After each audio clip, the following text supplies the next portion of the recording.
Pokémon, my name is Lucario. Chapter 1. In the flashing time tunnel. A green figure seemed to be protecting an oval object shrouded in light and was moving quickly. Suddenly, countless strange black smoke chased from behind, and the surging black smoke seemed to swallow everything in front. Forced to do so, the green figure accelerated its speed, and countless fragments of time flashed by, and then were swallowed by the black smoke and disappeared. But gradually, the black smoke surged faster and faster, just when the extended smoke was about to touch the green figure. Countless white lights bloomed. Blocked by the white light, the black smoke temporarily slowed down its forward momentum, and the green figure took the opportunity to aim at a slightly open time crack, and took the oval object and drilled in. This world is full of all kinds of magical creatures. In addition to humans, there is another kind of creature that is numerous and distributed in every corner of the world. They soar freely in the sky, gallop freely on the plains, float and sink in the ocean, from the vastness of the universe to the grass and rivers, they are everywhere, beside the streets, in the woods, on the cliffs, they are everywhere.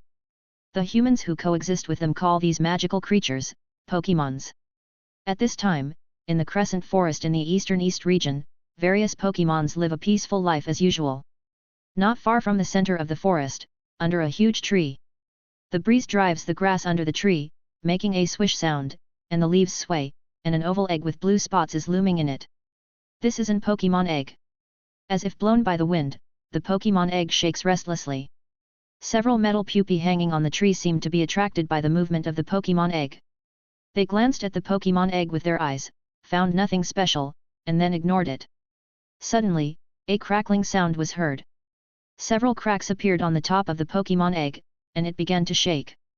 As the cracking sound gradually became louder and the cracks continued to expand, the Pokémon egg shook more and more violently. Crackling. A struggling figure could be vaguely seen in the crack of the Pokémon egg. Bang! The crack opened to the extreme, and finally could not bear the internal pressure, and the upper part of the Pokémon egg broke directly. As the Pokémon egg broke, a light howl sounded. Ah! A Pokémon standing on 2 feet, with slender limbs and a blue-black body, like a puppy, stood up from the Pokémon egg with only half of it left. There were black lines on its face similar to a mask, and a pair of red eyes were now a little confused. What's going on? Leo's mind was in a mess, and he looked around at his surroundings in confusion. In front and on the right, there was a patch of grass about half a meter high.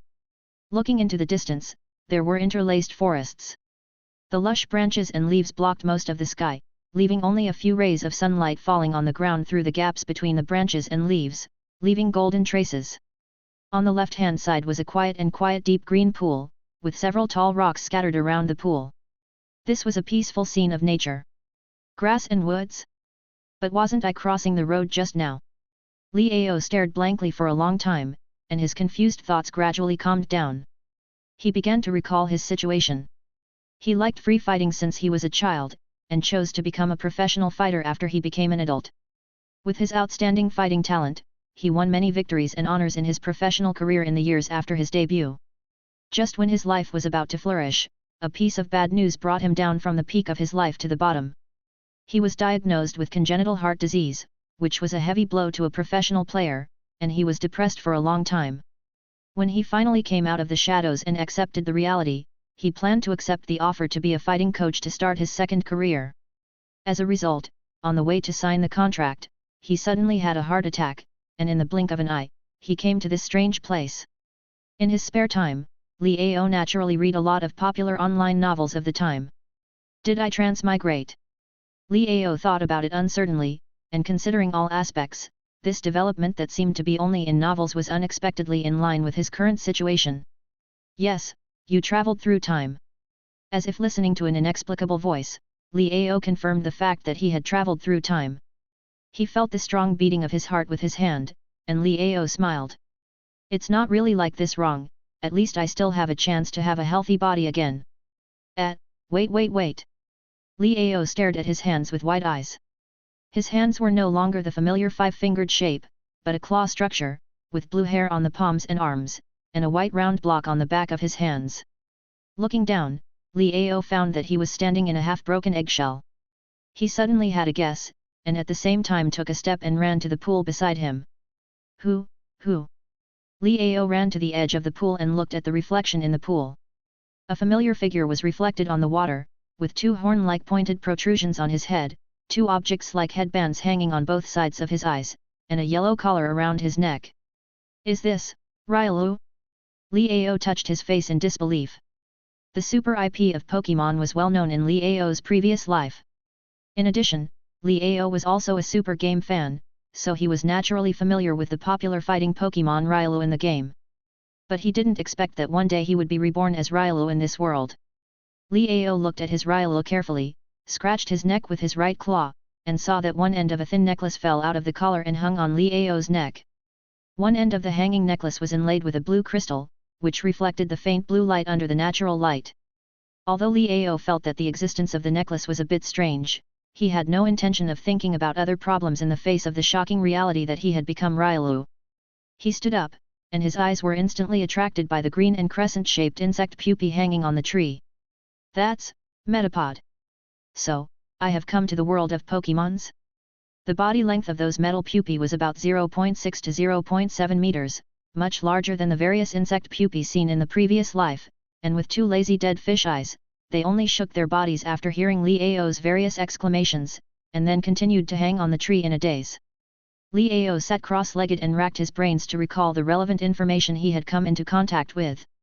In his previous life, his knowledge of Pokémons was mostly from games and comics. As for games, he had just played up to the 8th generation of Sword and Shield, and as for comics, he had only read the first few chapters of the special edition, and as for animation, he had even less contact with it.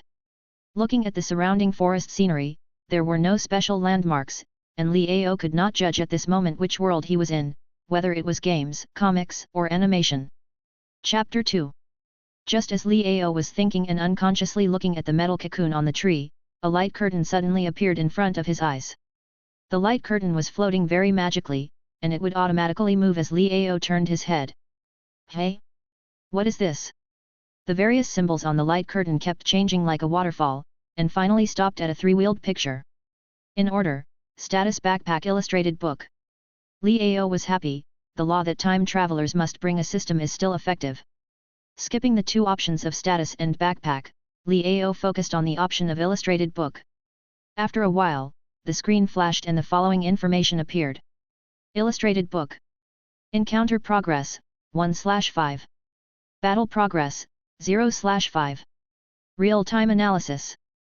Pokémon, Normal, Metapod, Male, X4. Level, LV8. Attribute, Bug. Feature, Molting, there is a chance to remove abnormal states other than dying by molting. Move, Harden, LV0. Liao understood that the function of this illustrated book was just like the illustrated books in comics or animations, which could display the information and moves of the current Pokémon. However, it was not known whether it was because he was now a Pokémon himself, so the original function of displaying the collection progress of the illustrated book was replaced by the somewhat inexplicable encounter progress and battle progress. Since I can see the information of the Pokémon, can I see myself? Looking away from Metapod, Liao lowered his head to observe himself. Unexpectedly, as the eyes were fixed on me, the information of illustrated book on the screen disappeared, and the information of status was displayed instead. Status. Pokémon, Elite, Riolu, Male. Level, LV5. Attribute, Fighting. Feature, Mental Power, will not fall into a cowering state. HP, 27. Attack, 20. Defense, 12. Special Attack, 11. Special Defense, 10. Speed, 17. Special Moves, Lightning Flash, LV0, See-Through, LV0. Evaluation, a fighting Pokémon that is as fast as a rabbit and brave and good at fighting, and at the same time has great unknown potential. As expected of a fighting-type Pokémon famous for its physical attack and speed, these physical attack and speed values are really impressive. But what are those question marks? And what does the unknown huge potential mean? On the first day of his birth, Riolu's head was filled with all kinds of questions. Is this system just this? Leo pointed up and down, left and right, AB, and the screen still showed only these three options. It would be nice to have a negative energy lottery system, a Guhao one-ball capture system, etc., with only these functions, what's the difference between it and the system interface of playing games? Forget it. After racking his brains for a moment, Liao decided to give up treatment. He shook his head and put all the questions behind him. Standing up from the grass, Liao caught a glimpse of the emerald green insect pupa hanging on the tree in a daze. He couldn't hold back his excitement and greeted the metal pupa, "Hi, how are you?" The metal pupa stared with a pair of dead fish eyes and ignored it. Even so, Liao was still full of excitement. He looked up at the depths of the woods, feeling the powerful yet light body, and took a deep breath. Suddenly, he remembered something. Since it is a new life, let's start this new journey with a new name. Ryalu, Ryalu, Lucario, Lucario, Liao. It's decided, the new name is Rio. Liao, no, Rio raised his right claw, like a sailboat raising the sail, and ran towards the unknown new life. Becoming a Pokémon is a brand new experience for Rio. In the Pokémon world, the sizes of the Pokémons of different races vary greatly, some are as small as petals, and some are so huge that they can shake the world. The average Ryalu is about 0.7 meters tall, which is equivalent to the height of a 1-year-old human child. Leo roughly measured that he was about 0.8 meters tall, and his overall body was much stronger than he imagined. When humans are 1 year old, they cannot clearly observe the surroundings because their brains are not fully developed. Although Leo is also a newborn Pokémon, he has a mature adult soul in his body. With a lower visual range, all objects in Leo's eyes appear larger. Therefore, he feels a strange sense of difference when looking at various things around him. For example, the grass that he thought was only knee-high in his previous life as an adult almost drowns his entire Pokémon now, and those fruit trees that were originally relatively sturdy and tall have become huge monsters in Leo's vision, bringing an overwhelming visual impact. In addition to the visual difference, in terms of body structure, Ryalu has 2 slightly slender but explosive feet, and a tail dragging behind him to maintain balance. This body structure that is different from that of humans in his previous life still took Leo a long time to adapt. So what should I do now? An Pokémon in the shape of a puppy stood in the grass, thinking about life, with its tail swinging behind it. It seems that there are no deep-seated enemies, no imminent crises, and no fiancés who come to break off the engagement. Wait, is there a concept of marriage in the world of Pokémons? But no matter what, Leo felt that it would be better if he had a goal. As for what it was, those figures that were either majestic or handsome emerged in his mind. Mewtwo, Mew, Lugia, Ho-Oh, Kyogre, Can't Fly, Rayquaza, Dialga, Palkia, even Arceus. He suddenly had a desire to see the various legends at the top of the Pokémon world. If I want to see them, I must become stronger first. The mythical beasts all have the strength to rule the world, and weak Pokémons don't even have the qualifications to get close. Therefore, Leo decided to improve his level and strength first before he could see the scenery on the top of the mountain. But how to do it? He had a big worry in his little head. Gurgle. At this time, the sound from his stomach reminded Leo that it was time to find food to fill his stomach.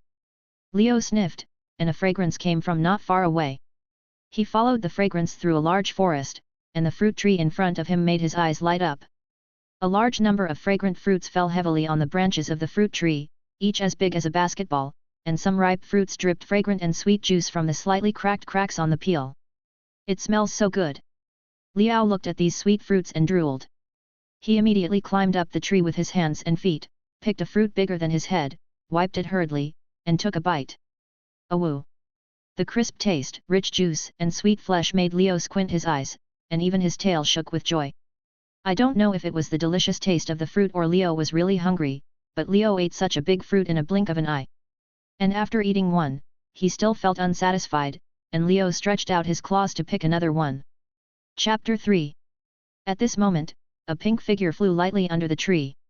When Leo saw this figure clearly, he didn't even care about the fruit he had picked, and his eyes widened in shock. Dream, Dream. A pair of big watery eyes, a body like a pink kitten, and a long tail, it was the legendary fantasy Pokémon in Leo's cognition, Dream. Just made up his mind to get to know all kinds of mythical beasts, but he didn't expect to meet one in a blink of an eye, and it was one of Leo's favorite Pokémons. Is this fate? Leo was filled with joy. As if hearing his own name, Dream blinked his big eyes, and his slender body drew a graceful arc in the air, flying to the fruit tree and looking at Leo. A Ryalu and a Dream stared at each other in a daze. Meow, Hello. A clear and ethereal voice came from Mengguan's mouth, and Meng Huan glanced at the big tree fruit in Liu's hand. This tree fruit looks delicious, can I try it? Of course, here you go. Liu quickly handed over the fruit he had picked. This is a very popular fantasy Pokémon in the game or animation of the previous life. Now it really appears in front of him, and Liu can't help but be excited. I don't see how Meng Huan opened his mouth to eat, and a big tree fruit disappeared into the air. Meow, it's delicious, thank you. Meng Huan squinted his eyes and looked intoxicated. No, you're welcome, the most important thing is that you like it. Liu immediately turned into a licking dog. It seems that Meng Huan is enjoying the deliciousness of the tree fruit very much, and he floats happily in the air. The two Pokémons chatted casually like this. Meow, your breath also makes me feel very familiar, as if I have known you for a long time. Can I have another tree fruit? Ah, good, good, good. Meow, there are also Pokémon like you, it seems that there have been fewer and fewer since ancient times. Ah, I want the fruit with orange skin. Ah, good, good, good. Meow, I have been playing all over the world in recent years, and you should be the only Pokémon like you. Yeah, I'm full. Ah, good, good, good. What? Liu, who was diligently handing over the tree fruit, didn't react for a while. Dreamy opened her cute eyes wide, looked around Liu several times, and said in a very affirmative tone. Meow, really, you should be the only Pokémon like this in the world now. What is this Pokémon called? Riolu, or Lucario? Oh yes, such a familiar name, it feels like I have heard it somewhere. Dreamy held her head with her short hands and tried to recall. Meow, forget it, I can't remember it. I'm leaving now, see you next time. Menjiun floated lightly in the air for a few times, smiled and shook her fingers, then turned around and turned into a large bird, shook the bright feathers on her head, spread her wings and flew into the sky. This is the Dabby bird transformed by the transformation move. It really deserves to be the legendary one that has the genes of all Pokémons and can transform into various forms. Menjiun is so cute. Liu stared at the figure of Dabby bird transformed by Menjiun in a trance, thinking with some envy. He didn't notice that the blue gem inlaid on the top of the necklace hanging around his neck had been emitting a faint light since Menjiun's arrival, and when Menjiun left, it returned to its original dim state. After sighing, Liu still didn't notice the abnormality of his necklace. Because at this moment, he was more shocked by the news that Menjiun had just said, he is the only Riolu left in the world. He vaguely remembered that in the games he played and the animations he watched in his previous life, although Riolu or Lucario were not very common Pokémons, they were not so rare that there was only one left. But if it is said that Riolu or Lucario has never existed in this Pokémon world, and Liu's crossing brought this new Pokémon race to this world, such an inference is obviously not correct, because the look of nostalgia when Mew mentioned the names of these two Pokémons just now is enough to prove that Riolu or Lucario has appeared in this world. After all, Mew is a legendary Pokémon that has survived from the ancient times. His experience and knowledge are probably unmatched by any human or Pokémon. The only Riolu, Lucario, in the world. The more he thought about it, the more he felt something was wrong. Liu shuddered inadvertently, and a chill came out of his heart, as if there was something dark hanging over this reincarnated race. Strength, you still need to improve your strength, whether it is to see a wider world or to deal with unknown crises. Liu finally insisted on his idea of improving his strength. Burp, Liu rested for a while, and planned to start his exploration journey again. Standing on the tree and looking around, since he saw the forest everywhere, he decided to walk to the west of the forest and try his luck to see if he could get out of the forest and contact the world outside the forest. However, before he walked far, the sky began to darken. The night of the Pokémon world began to gradually fall.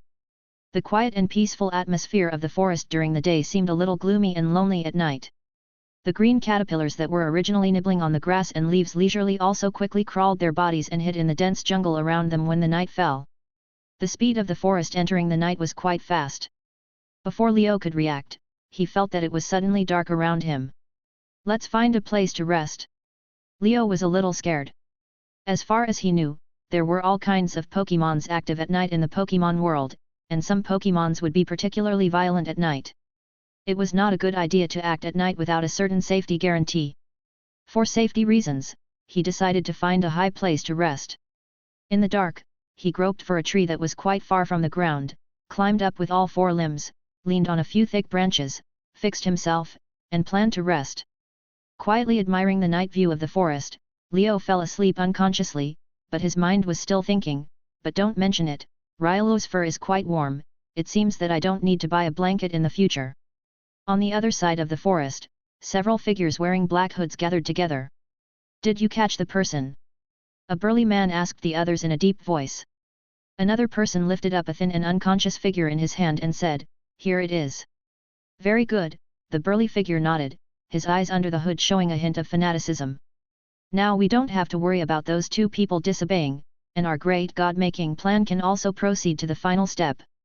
The other people also showed fanatic expressions. Everyone remember, everything is for the glory of. Everything is for the glory of. After a vow, everyone turned and walked into the depths of the forest. Under the moonlight, a large R emblem flashed on the dark hooded clothing on their bodies. A night of silence. The morning sun shone on Leo's face through the gaps in the leaves, dispelling his sleepiness. Leo rubbed his eyes and picked a few leaves to wipe the cold sweat on his head. I don't know if it was stimulated by Menguin's words, or for some other reason. In his sleep, he dreamed of all kinds of strange and bizarre things that he couldn't describe, which made him feel palpitations until he woke up. He didn't sleep well that night. Let alone the dream that he couldn't remember clearly, it felt awkward to sleep on the branches, and his arms and legs were bitten by mosquitoes. In addition to Pokémons, there are all kinds of ordinary creatures in this world. Leo saw with his own eyes, ordinary fish swimming freely in the pond, various insects crawling out of the piles of fallen leaves and dead branches in various parts of the forest, and even a few fat rabbits swaggering past Leo. As for more other ordinary creatures, although Leo has not seen them with his own eyes, he can still imagine that there are ordinary creatures in this world. This also indirectly answers Leo's question about the food chain structure of the Pokémon world, the source of food for Pokémons and humans. In addition to preying on each other, for example, Bobo likes to eat caterpillars, QAQ, why is it always me? Pokémons also use ordinary creatures as food. Not to mention humans, whether they are ordinary creatures or Pokémons, they are all on their menu. Hey! Stretching hard, and then landing on the ground with a light jump, Leo moved his body and continued his journey in the direction he chose. Chapter 4. Ah!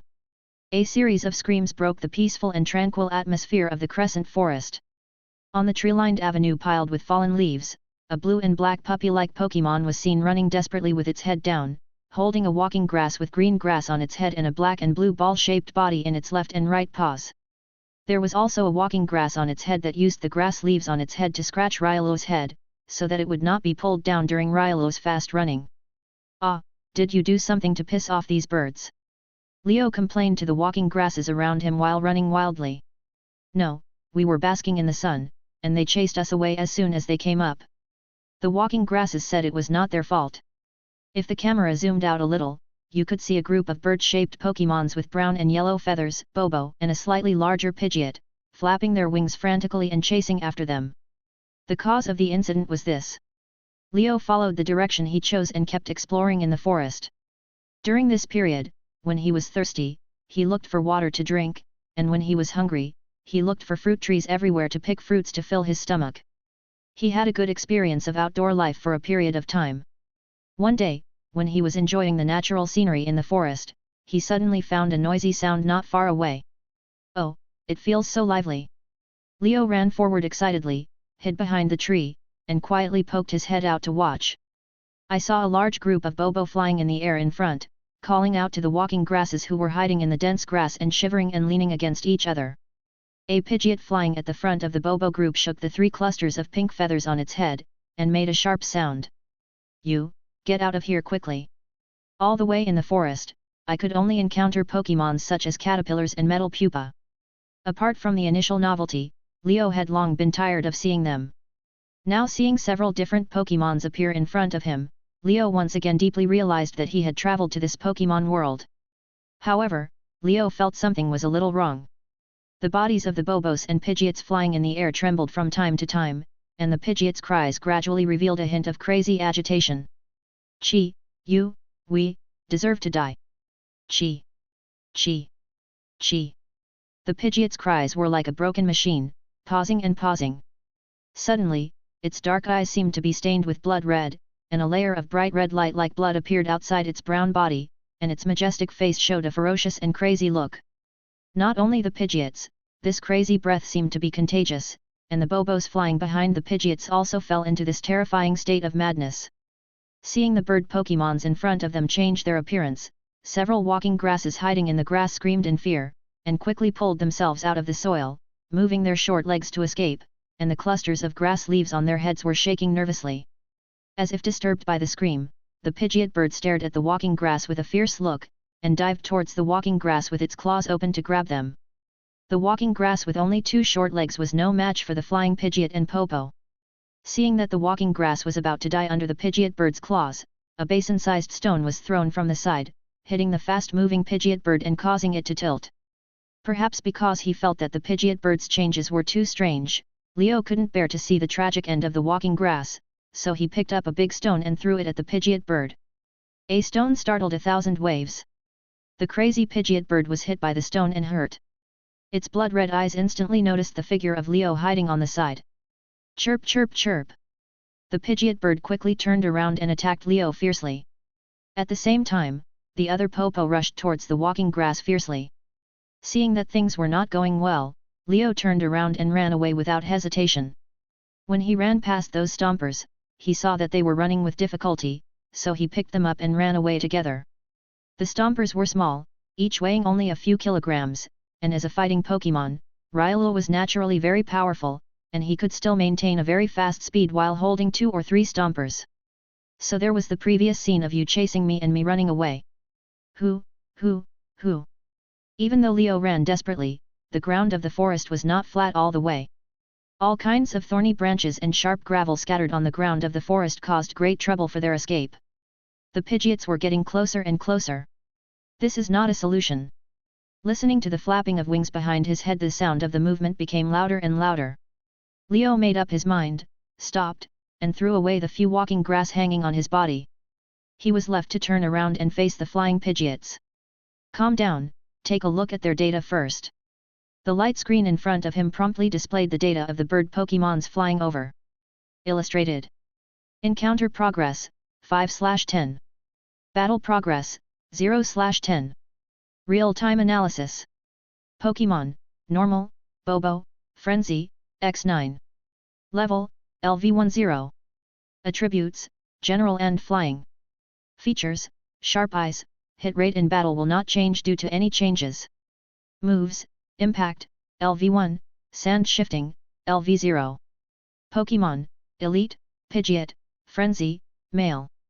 Level, LV18. Attributes, General and Flying. Features, Sharp Eyes, hit rate in battle will not change due to any changes.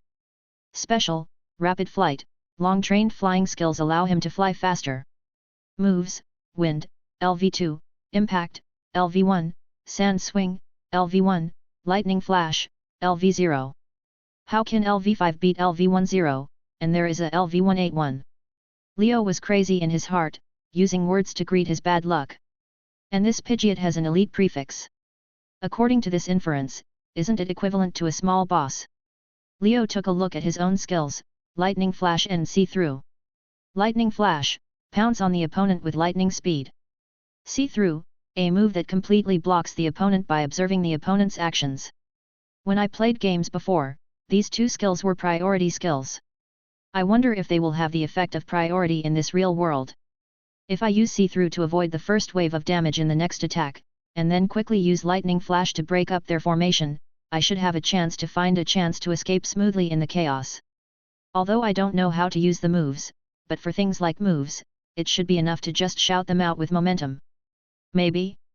There was no time to think about it. Leo adjusted his breathing and concentrated his mind. At the same time, he slightly opened his legs, clenched his fists and placed them in front of his chest, posing a very familiar fighting posture, as if his eyes were wearing black eye masks and staring at the fierce attack of the flock of birds in front. Whoo! The Pidgeots and Popos flapped their wings and flew all the way, even rolling up a gust of wind, and the bird beaks reflecting the cold light rushed over unstoppably. At the moment when the 2 sides were about to collide. Good opportunity, now is the time, use See-Through to dodge, then Lightning Flash. Leo's eyes sparkled, and he shouted the name of the move with great momentum. The flock of birds was frightened by the sudden shout, and they passed by Leo, looking at the posing Rilo with a look of doubt on their crazy faces. The scene instantly fell into an awkward silence. Nothing happened. A drop of non-existent cold sweat flowed from Leo's head. It's over, this move can't be released. Why is it different from the animation in the game? Can't you use it by shouting the move? When Zai commands Pikachu to use 100,000 volts, he just shouts at the top of his voice. Did I shout too hard? Leo hurriedly shouted in a low voice while the Pidgeots didn't react. See through. Lightning flash. At the same time, the body desperately made various postures, hoping for a miracle. However, nothing happened. As if seeing through the bluff of Rilo in front of it, the leading elite Pidgeot's eyes became fierce, and chirped to call on the companions behind to launch another dive attack. It's over. There is no way to hide so close, I won't be killed so miserably just after being born in this new world. Leo wailed inwardly, facing the sharp bird beak so close, he could only hold his head with both hands, squatting on the ground in a defensive posture, hoping to minimize the range of attack. Just when Leo gritted his teeth and tried to resist this wave of impact, a turning point appeared. Jenny, water gun. Chapter 5. At the critical moment, several streams of water of varying thickness sprayed out from the side, spraying the Pidgeots who were at full speed and causing them to tilt. Shua, Pidgeot and Pidgeots passed by Leo again. Feeling the biting cold wind passing by, Leo, who felt that he had escaped death, was frightened and broke out in a cold sweat. Hearing the familiar cry of Jenny Jenny in his ears, he couldn't help but turn his head to look at the source of the sound. I saw a group of turtle-shaped Pokémons in the silly scratching head emoticon package popular in the previous life jumped out of the pool, with round turtle shells on their light blue bodies. Walking in front of this group of Squirtles was a very imposing Squirtle. However, the most surprising thing was that on the face of this Squirtle, there was actually a pair of sunglasses, and with the shiny bald head, a fierce momentum emerged spontaneously. The illustrated book information displayed on Leo's screen reminded him of the extraordinary nature of this Squirtle. Illustrated book. Encounter progress, 6/10. Battle progress, 0/10. Real-time analysis. Sprite, normal, Squirtle x5.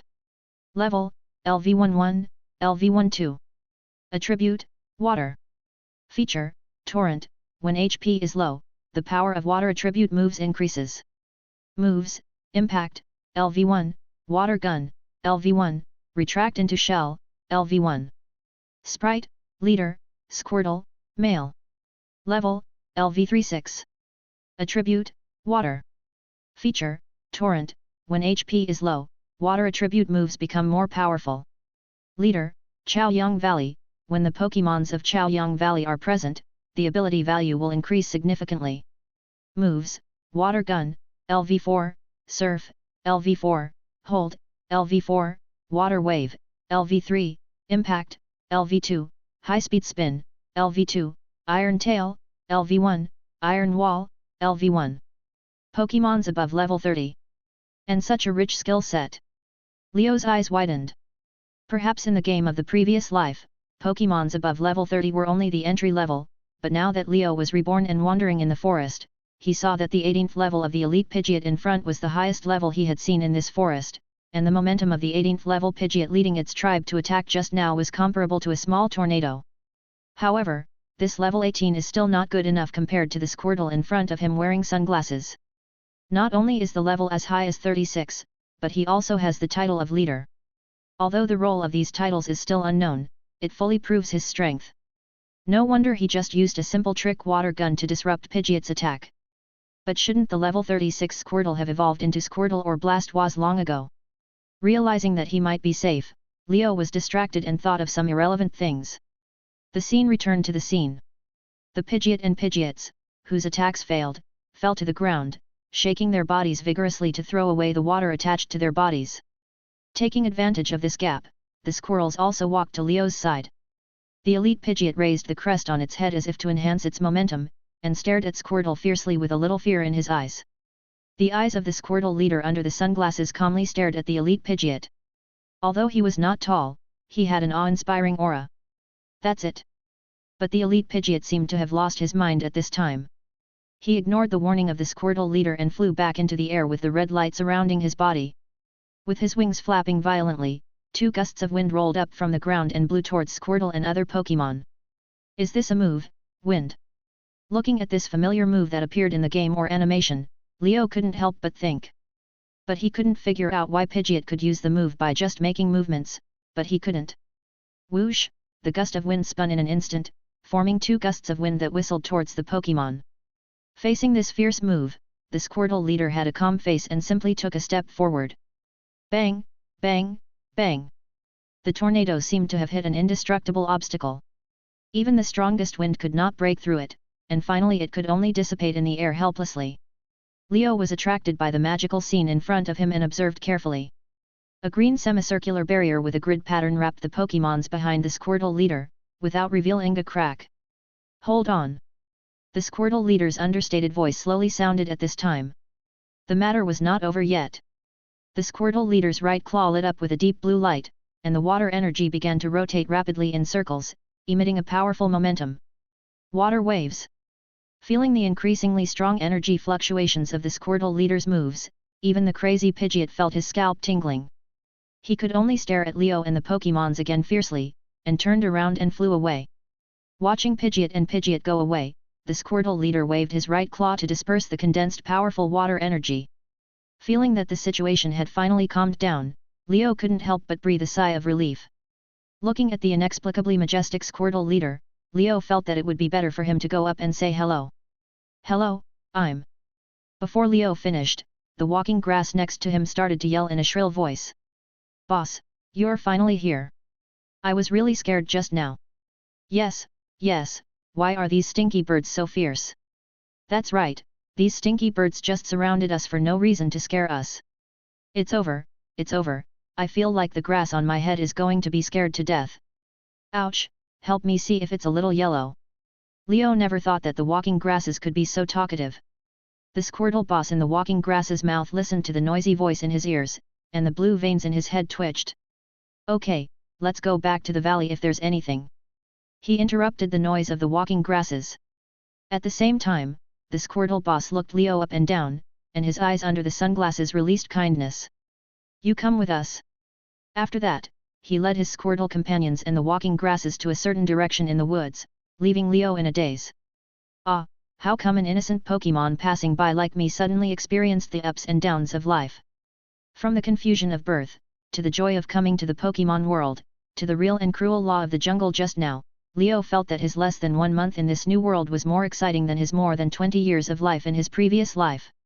Well, I feel that they are not bad Pokémons, so it should be okay to follow them. But thinking that he had nowhere to go, Leo scratched his head and chased in the direction of Squirtle and his group of Pokémons. Chapter 6. Looking down from the sky of this world, the center of the world is an extremely vast continent, and the continent is full of different terrains. However, looking from left to right, it can be roughly divided into several areas. Located on the west side of the central continent, the most prominent are the various large and small islands on the seaside, each of which has its own unique landforms. Coming to the center of the continent, there is a huge land, with various deserts, volcanoes, snowfields, and other terrains scattered on the land. And in the north of the center, there stands a tower that pierces the sky. To the east of the continent, there are lush forests and mountains, showing the scenery of nature. Separating these areas is a huge mountain range with endless and steep mountains, like the veins of the continent, lying across the dividing line of each area. At the southern end of the central continent, there is a slightly smaller but wide enough continent. The central continent and this southern continent are connected by a large number of rail trains built by humans. The Crescent Forest is the largest forest in the East region, relying on the central mountain range and with a wide variety of species. The Pokémons shuttled back and forth in the forest, and after walking along a stream in the forest for a while, they arrived at the entrance of a valley. Tired of the similar forest landscape in the forest, they suddenly walked out of the forest at this time, only to see the towering cliffs on both sides in front of them, and a cave about 4 to 5 meters high was left between the interlaced rock walls of the mountain. The gurgling stream flowed out of the forest and meandered along the cave to the valley. Swish! Before the Pokémons came to their senses, a green figure suddenly flew towards the Pokémons from the bushes on the side. Leo felt the wind coming, and was startled, and subconsciously raised his claws to protect himself. Stop! The Squirtle boss shouted softly, and the figure that was attacking at high speed stopped instantly. Leo looked up and saw a mantis-like Pokémon, Scythe. The 1-meter-tall scythe was suspended in the air, with its wings buzzing. With the cold scythes on its arms and its cold eyes, a fierce aura came over him. As if feeling threatened, Leo's hair stood up and a sense of tension surged from the bottom of his heart. At the same time, the data of Illustrated Book also appeared in front of him. Illustrated Book. Encounter Progress, 7/10. Battle Progress, 0/10. Real-time Analysis. Pokémon, Elite, Scyther, Male. Level, LV21. Attributes, Bug and Flying. Features, Bug Premonition, when HP is low, the power of Bug attribute moves increases. Special, Sharp Blade, the double-arm sickle has become particularly sharp after years of training. Moves, Lightning Flash, LV3, Continuous Slash, LV3, Shadow Clone, LV2, Stare, LV1, Wing Attack, LV1. Seeing the solemn atmosphere of both sides, Squirtle Boss stepped forward and patted Scyther's shell. There are no enemies, don't be too nervous. Then Squirtle Boss pointed at Leo, the new face. I picked up this little guy. He should be our new partner. I'll take them in first. Spy Mantis glanced at the walking grass and a certain angry Rilo with a cold eye, and disappeared in front of the Pokémons. But you are right to be more vigilant. I feel that the forest has been a little uneasy recently. Squirtle Boss muttered to Spy Mantis, then turned and said to the Pokémons behind him, okay, these naughty ghosts have been found. Let's go back. As soon as the voice fell, Rio heard several Squirtle cheers around him, and then jumped into the stream next to him and swam into the valley along the water. Several walking grasses were a little embarrassed at first, but soon they excitedly swung the grass leaves on their heads and rushed towards the valley, leaving behind Squirtle Boss wearing sunglasses and Rio who was slowly calming down. The Squirtle Boss smiled and shook his head, calling Leo, let's go, I'll take you to our Sunrise Valley. Enter from the valley cave, walk through a corridor with rocky walls on both sides, and walk out of the exit. The scenery of the valley made Leo's eyes brighten. What a bright and clear scene! The first thing that caught his eye was undoubtedly the large pond in the center of the distance. The clear and bottomless lake water was rippling under the breeze of the valley. Several squirrels with their bellies facing up and squinting their eyes were floating on the water, enjoying the evening sun. From time to time, some mosquito coils and tadpoles could be seen. The goldfish playfully sprayed water at each other, having a lot of fun. Looking to both sides, on the left was a lush forest, with metal pupa and iron shell pupa hanging on the tree trunks, which Leo was quite familiar with. In the grass under the tree, caterpillars and unicorns kept chewing fallen leaves, and there were also many walking grasses buried in the soil to absorb nutrients. Suddenly, a hum-hum-ha-ha sound came from the right ear. Leo looked to the left side of the valley. There were some small buildings made of stones and wood scattered here. In front of the building was a tidy flat land. Armstrong, Monkey Monster and Guaidud were exercising seriously on the flat land, and they kept sweating while punching and kicking. Armstrong can kick. How about it, this place is nice, right? The Squirtle Boss was also admiring the beautiful scenery of the valley. It's really good. Leo nodded in agreement. Whether in the past life or this life, the leisurely and comfortable scenery in front of him can be called a good scenery. Squirtle Boss took Leo around the valley. During this time, no matter what the Pokémons were doing, they would quickly put down their work when they saw Squirtle Boss approaching, and then they would happily surround Squirtle Boss and chatter about something. Squirtle Boss also responded to the Pokémon's approach happily. In this way, it took most of the day for the two to walk from the woods area on the left side of the valley to the right side, and Squirtle Boss pointed to the place where the group of Pokémons who were exercising on the right were. Go over there, you can stay there tonight. Okay. Leo nodded in response. For these Pokémons that could only be seen in the virtual world in the previous life, now appearing in groups in front of him, Leo's heart is full of freshness and expectation. On the flat ground scattered with gravel and sand, the two Pokémons who were exercising, Armstrong and Guaidud, naturally noticed the two Pokémons approaching. Armstrong, a grey Pokémon with a sturdy body and well-defined arm muscles, paused his exercise and came towards Squirtle Boss and Leo. Illustrated. Encounter Progress, 16/25. Battle Progress, 0/10. Real-time Analysis. Pokémon, Elite, Arm, Male. Level, LV25. Attribute, Fighting. Feature, Perseverance. In abnormal state, he will use Perseverance and his attack will increase. Special, Fighting Expertise, extremely good at fighting, with excellent fighting skills. Moves, Lower Body Kick, LV3, Bullet Punch, LV3, Slap Down, LV2, Gather Energy, LV2, Split Tiles, LV2, Ghost Face, LV1. Boss, have you found those naughty walking grasses? Arm said hello to the Squirtle boss with a smile. Those guys went to bask in the sun on someone else's Pokémon's territory and caused some trouble. Let's not talk about them for now, let me introduce a new partner. The Squirtle boss paused for a moment, and his calm face showed a rare embarrassment.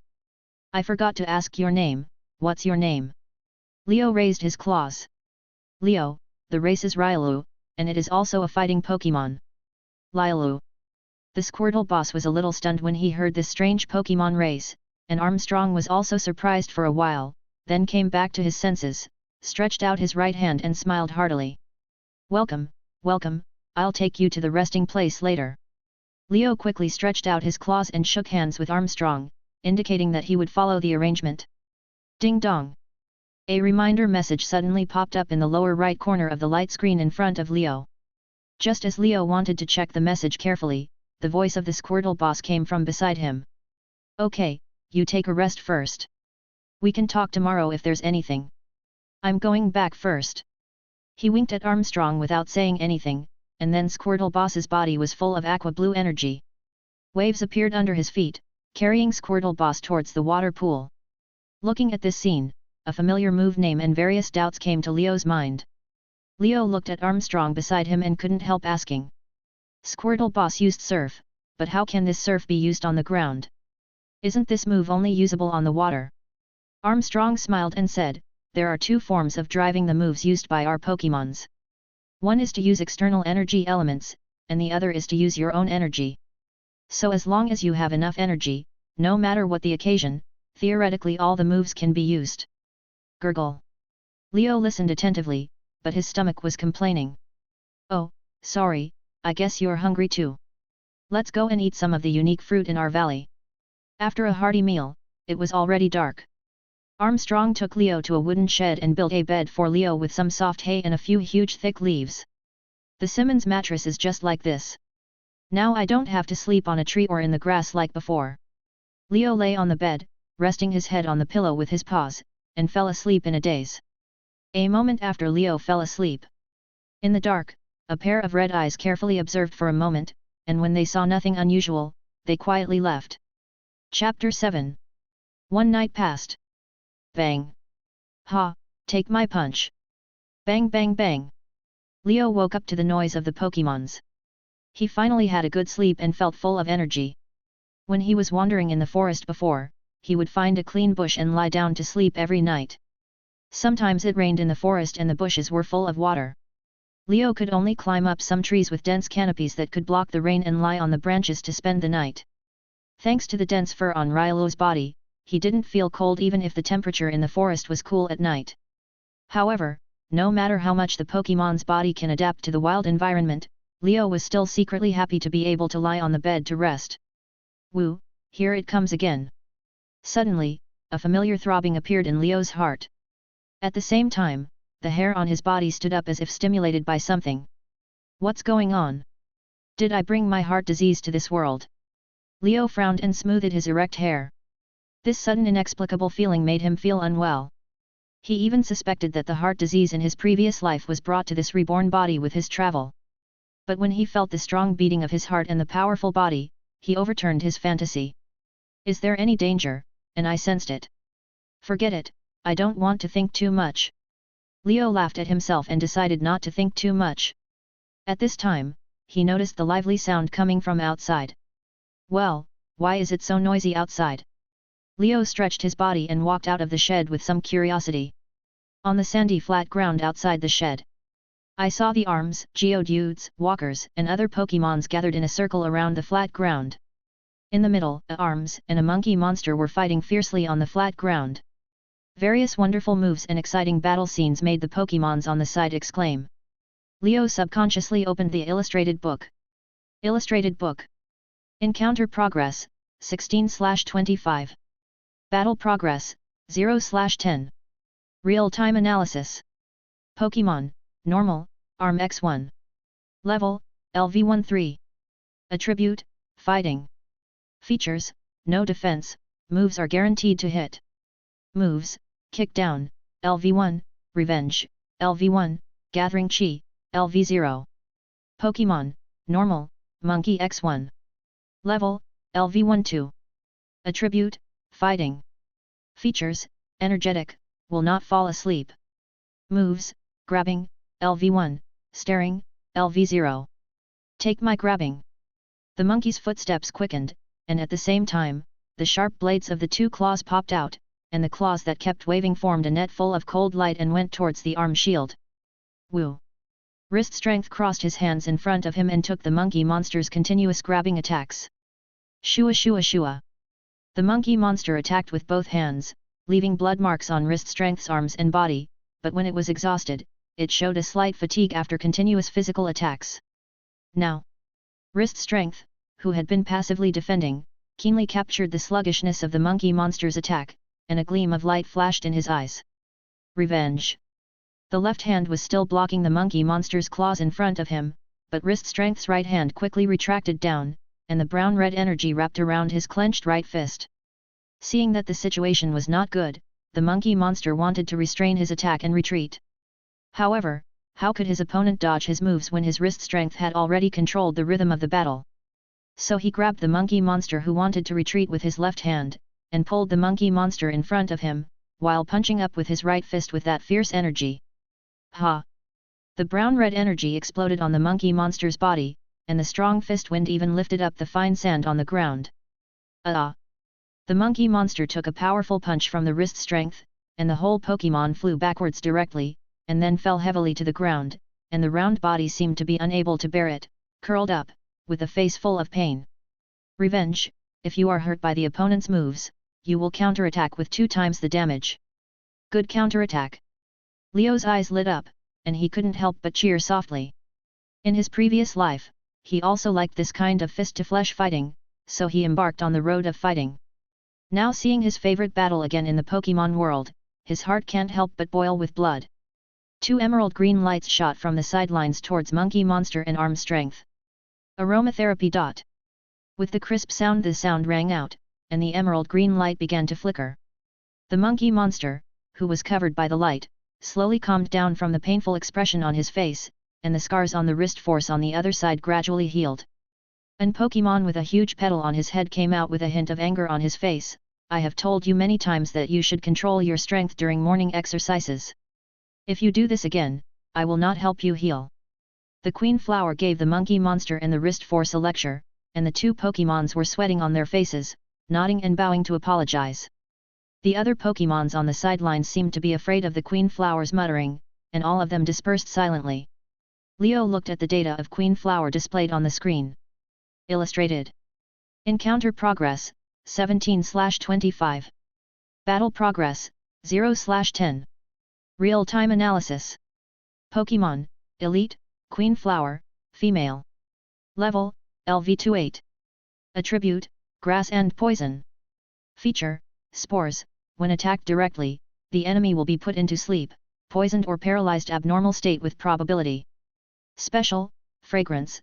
The fragrance of petals can make the healer happy and make the treatment effect stronger. Moves, Falling Petals, LV3, Aromatherapy, LV3, Green Grass Field, LV3, Poison Powder, LV2, Absorb, LV1, Hypnotic Powder, LV1, Paralysis Powder, LV1. At this level, there is also this move. Leo was secretly amazed. Among the many Pokémons in this valley, it is second only to the Squirtle boss. After the Queen Flower had taught the 2 Pokémons a lesson, she noticed Leo's strange face, thought for a moment, and smiled at Leo, saying, "You are the new Pokémon that came yesterday? I'm sorry for the trouble with those naughty kids in my house." No, I just ran away with them." Thinking of the scene of being chased by the Bobo clan yesterday, Leo couldn't help but feel ashamed. The Queen Flower shook the flower on her head, and a small bottle fell out from between the petals. It contained a golden sticky substance, and a sweet fragrance came out of the bottle. Here, this is the nectar collected in the forest this morning. If you don't mind, take it and try it. Okay, thank you very much. The sweet aroma of the nectar seduced Leo's greedy worm in his stomach, and Leo couldn't help opening the bottle and taking a sip. What a taste! The wanton burst of sweetness constantly bombarded Leo's taste buds in his mouth, and a sense of satisfaction went straight to the depths of his brain. This nectar is usually hard to find. This morning, I can only collect a small bottle like this. Enjoy it. The queen flower looked at Leo's enjoyment and smiled with narrowed eyes. I should go now. You are welcome to come and play with our walking grass tribe. But I suggest you find some arm strength training, after all, you are too weak now. After saying that, he turned and left. Leo resisted his greed, screwed the cap of the bottle, and put it in the backpack. When he was wandering around, he had used the backpack function many times. Just like the backpack function in the game, Leo can put any non-living thing in his hand into it and take it out when he wants to use it. As for how to put it in, it is also relatively simple. Just focus on the item you want to put in or take out, and silently say put or take in your heart, and you can store the item in the backpack or take it in your hand. It is worth mentioning that the items put into the backpack will be automatically sorted and classified under the inexplicable power, and when Leo concentrates his mind on a certain item, in addition to being able to store and take it out, he can also see the detailed function of the item. Backpack. Ordinary props, weeds x2, gravel x2. Recovery medicine, none. Fruit bag, orange fruit x3, peach fruit x1, ordinary fruit x10. Move machine, none. Battle supplies, none. Special items, water stone x2, Pokémon nectar x1. Pokémon nectar, sweet and delicious nectar that can change the form of a specific Pokémon. Water stone, a clear blue evolution stone that contains rich water energy. Putting the Pokémon nectar into the backpack, Leo muttered the detailed information of the nectar, but suddenly saw something incredible. Water stone? Where did the water stone come from? Leo was confused and kept searching in the light curtain, trying to find out the source of the water stone. Finally, he noticed the reminder message in the lower right corner that he had forgotten. Illustrated book. The progress of encountering Pokémons has reached 10/10. The reward, Water Stone X2, has been distributed to the backpack. Please check it in time. It turned out to be the reward brought by the encounter progress that I thought was useless. Leo hurriedly opened the illustrated book to find out. Illustrated book. Encounter progress, 17/25. Battle progress, 0/5. Real-time analysis. None. I remember that the reward information appeared when I entered the Chaoyang Valley to communicate with the wrist force. In other words, this encounter progress should refer to the number of Pokémons I met. According to this calculation, when I encounter 25 Pokémons, the system should have issued another reward. So, this battle progress is probably the number of Pokémons I fought with. Strangely, my conflict with Bobo is not included, so it should also be a battle with certain conditions to enter the progress. Leo analyzed it carefully.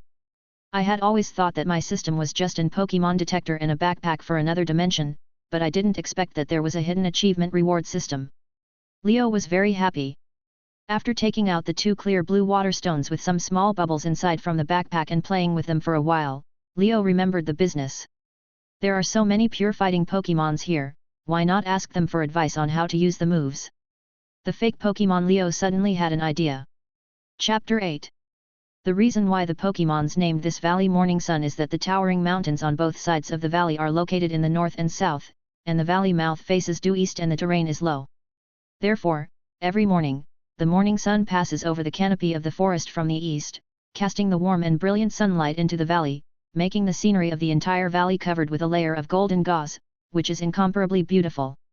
It was also early in the morning, and Leo, wrapped in the morning light, also felt a warm feeling on his body, but he did not have the mind to enjoy the sunshine, but looked around as if he was looking for someone. Well, Brother Armstrong, I found it. Among the Armstrongs with similar appearances, Leo found the elite Armstrong who guided him yesterday. A little addition is that in this world, except for some individuals with special talents, the Pokémons of the same race are not much different in appearance. At most, they are slightly different in body shape or some body parts. So how do Pokémons of the same race distinguish different individuals? Here we have to mention that there is a substance called Pokémon pheromone in the Pokémon world. Leo himself can only sense this substance after becoming in Pokémon. It is like an ID card in the human world, marking the identity of different Pokémons. The pheromones of Pokémons of the same race tend to be similar, but they are different according to different individuals. Therefore, when facing in Pokémon, you can sense its corresponding race and distinguish its unique individuals according to the Pokémon pheromone. Similarly, since Pokémon pheromone is enough to distinguish Pokémons, Pokémons generally have no habit of naming, and basically call them by their race, but some Pokémons who have a deeper contact with human culture still like to give themselves a name to express their uniqueness. Let's get back to the topic. Elite Arm Force is also training attentively among a group of fighting Pokémons at this time. Hello, Brother Arm Force. Leo approached Elite Arm Force and said hello. Oh, it's you. Your name is Leo, right? How are you? Did you have a good rest? Wrist Power raised his hand to wipe the sweat off his face and smiled at Leo. Yeah, thank you for your concern. Last night was the best night I slept in a while. Leo paused and said hesitantly, well, I have some questions to ask you. I wonder if you are available now. Wrist Power simply stopped exercising and led Leo aside. Okay, tell me, is there anything I can help with? Can you teach me how to fight? I feel like I have learned some moves, but I can't release them.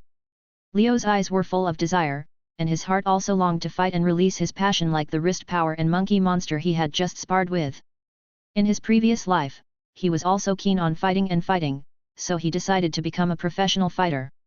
Although he could not stay in the ring in his previous life due to heart disease, now that he has been reborn in this Pokémon world with fighting as the main theme, how can he resist sweating and releasing his desire to fight? I see. I understand. After listening to Leo's story about how he tried to use a move yesterday but nothing happened, Armstrong nodded to show that he understood. Then what do you think a move is? Armstrong asked back. Leo was speechless for a moment. In his previous life, no matter in games, comics, or animations, there was no detailed explanation of why Pokémons can use moves, because in games, being able to use various moves is a common game mechanism, and in comics and animations, trainers can make Pokémons use corresponding moves just by shouting the name of the move. However, in this real Pokémon world, there is no game interface to choose to use moves, and it is impossible to use a move just by shouting the name of the move, so how are moves used? Armstrong looked at Leo thinking with a distressed look on his face, and smiled and patted his shoulder. I see your energy fluctuations, you should be in Pokémon that was born not long ago. Don't worry too much, most newborn Pokémons find it difficult to use moves on their own without the guidance of their elders. Then watch out. Wrist Power's expression became serious, he stepped back a few steps, and took a stance. He took a deep breath, his body slightly tense. At this time, brown-red energy surged from Wrist Power's body, winding up along his arms, and in a moment it covered his fists. Bullet Fist. With a clear shout, Wrist Power's fists went straight out, swinging forward violently. Bang bang bang bang. The fist speed was extremely fast, and the interlaced fist shadows even left after images in the air, and the energy wrapped in the fists hit in front of him as he punched. In the open space, holes were blown up one after another. In just 2 or 3 seconds, Leo couldn't even count how many punches he had thrown. Looking at the holes that were blown up, deep or shallow, the power of this move was obvious. Wrist Force stopped punching and exhaled lightly. Look at my move again. Wrist Force paused for a while, then took the same stance and threw the same punch. But this time he didn't call out the name of the move, and the brown-red energy didn't emerge. The final result was that the speed and power of the punch were still very strong, but not as powerful as the previous time. What do you think is the difference between my two moves? Leo frowned and said, is it the problem of the brown-red energy? Wrist Force nodded. Everything in the world, whether it is living creatures or dead things, such as rocks, water, wind, or even the air, is full of energy, and this is why we can use various magical moves. For Pokémons, energy can be divided into internal energy and external energy. Internal energy refers to the energy stored in the body by Pokémons through cultivation, accumulation, absorption, etc., while external energy refers to various energies existing in the external environment. Take water Pokémons as an example. Why do they appear in rivers and oceans? In addition to the ecological environment being suitable for their survival, they can fully absorb and store energy in places with abundant water energy. At the same time, when encountering external enemies, they can better use water energy to repel the enemy. Grass and insect Pokémons prefer forests and wilds. Flying Pokémons often build nests in high places. Rock and ground Pokémons are accustomed to caves and caves as their homes, and the ecological distribution of Pokémons is inseparable from energy. Wrist strength talked freely. Leo suddenly realized, but he was still a little curious in his heart. He finally couldn't help but interrupt his wrist and said, "Wait, brother, how do you know so much knowledge? No matter how you look at it, you don't think that an Pokémon living in the wild would know so much theoretical knowledge?" Sure enough, the answer of the wrist cleared Leo's doubts. "I have been studying with a famous Pokémon doctor for a period of time. The doctor is the most authoritative Pokémon researcher in this area. He has a deep research on various Pokémon knowledge. At first, I was just assigned to protect the doctor's safety, but in getting along with the doctor, I was gradually attracted by the doctor's erudition. Moreover, the doctor did not dislike me because I was an Pokémon. After I kept asking various questions, he often took the trouble to teach me a lot of knowledge." "Can we Pokémons communicate with humans?" Leo's heartbeat accelerated slightly. Even if he was reincarnated as an Pokémon, he was still eager to enter human society again one day as a human in his previous life. The wrist nodded, and then shook his head. "Human language is different from our Elvish language. I was able to communicate with the doctor because he used a lot of rare materials to make several Elvish translators.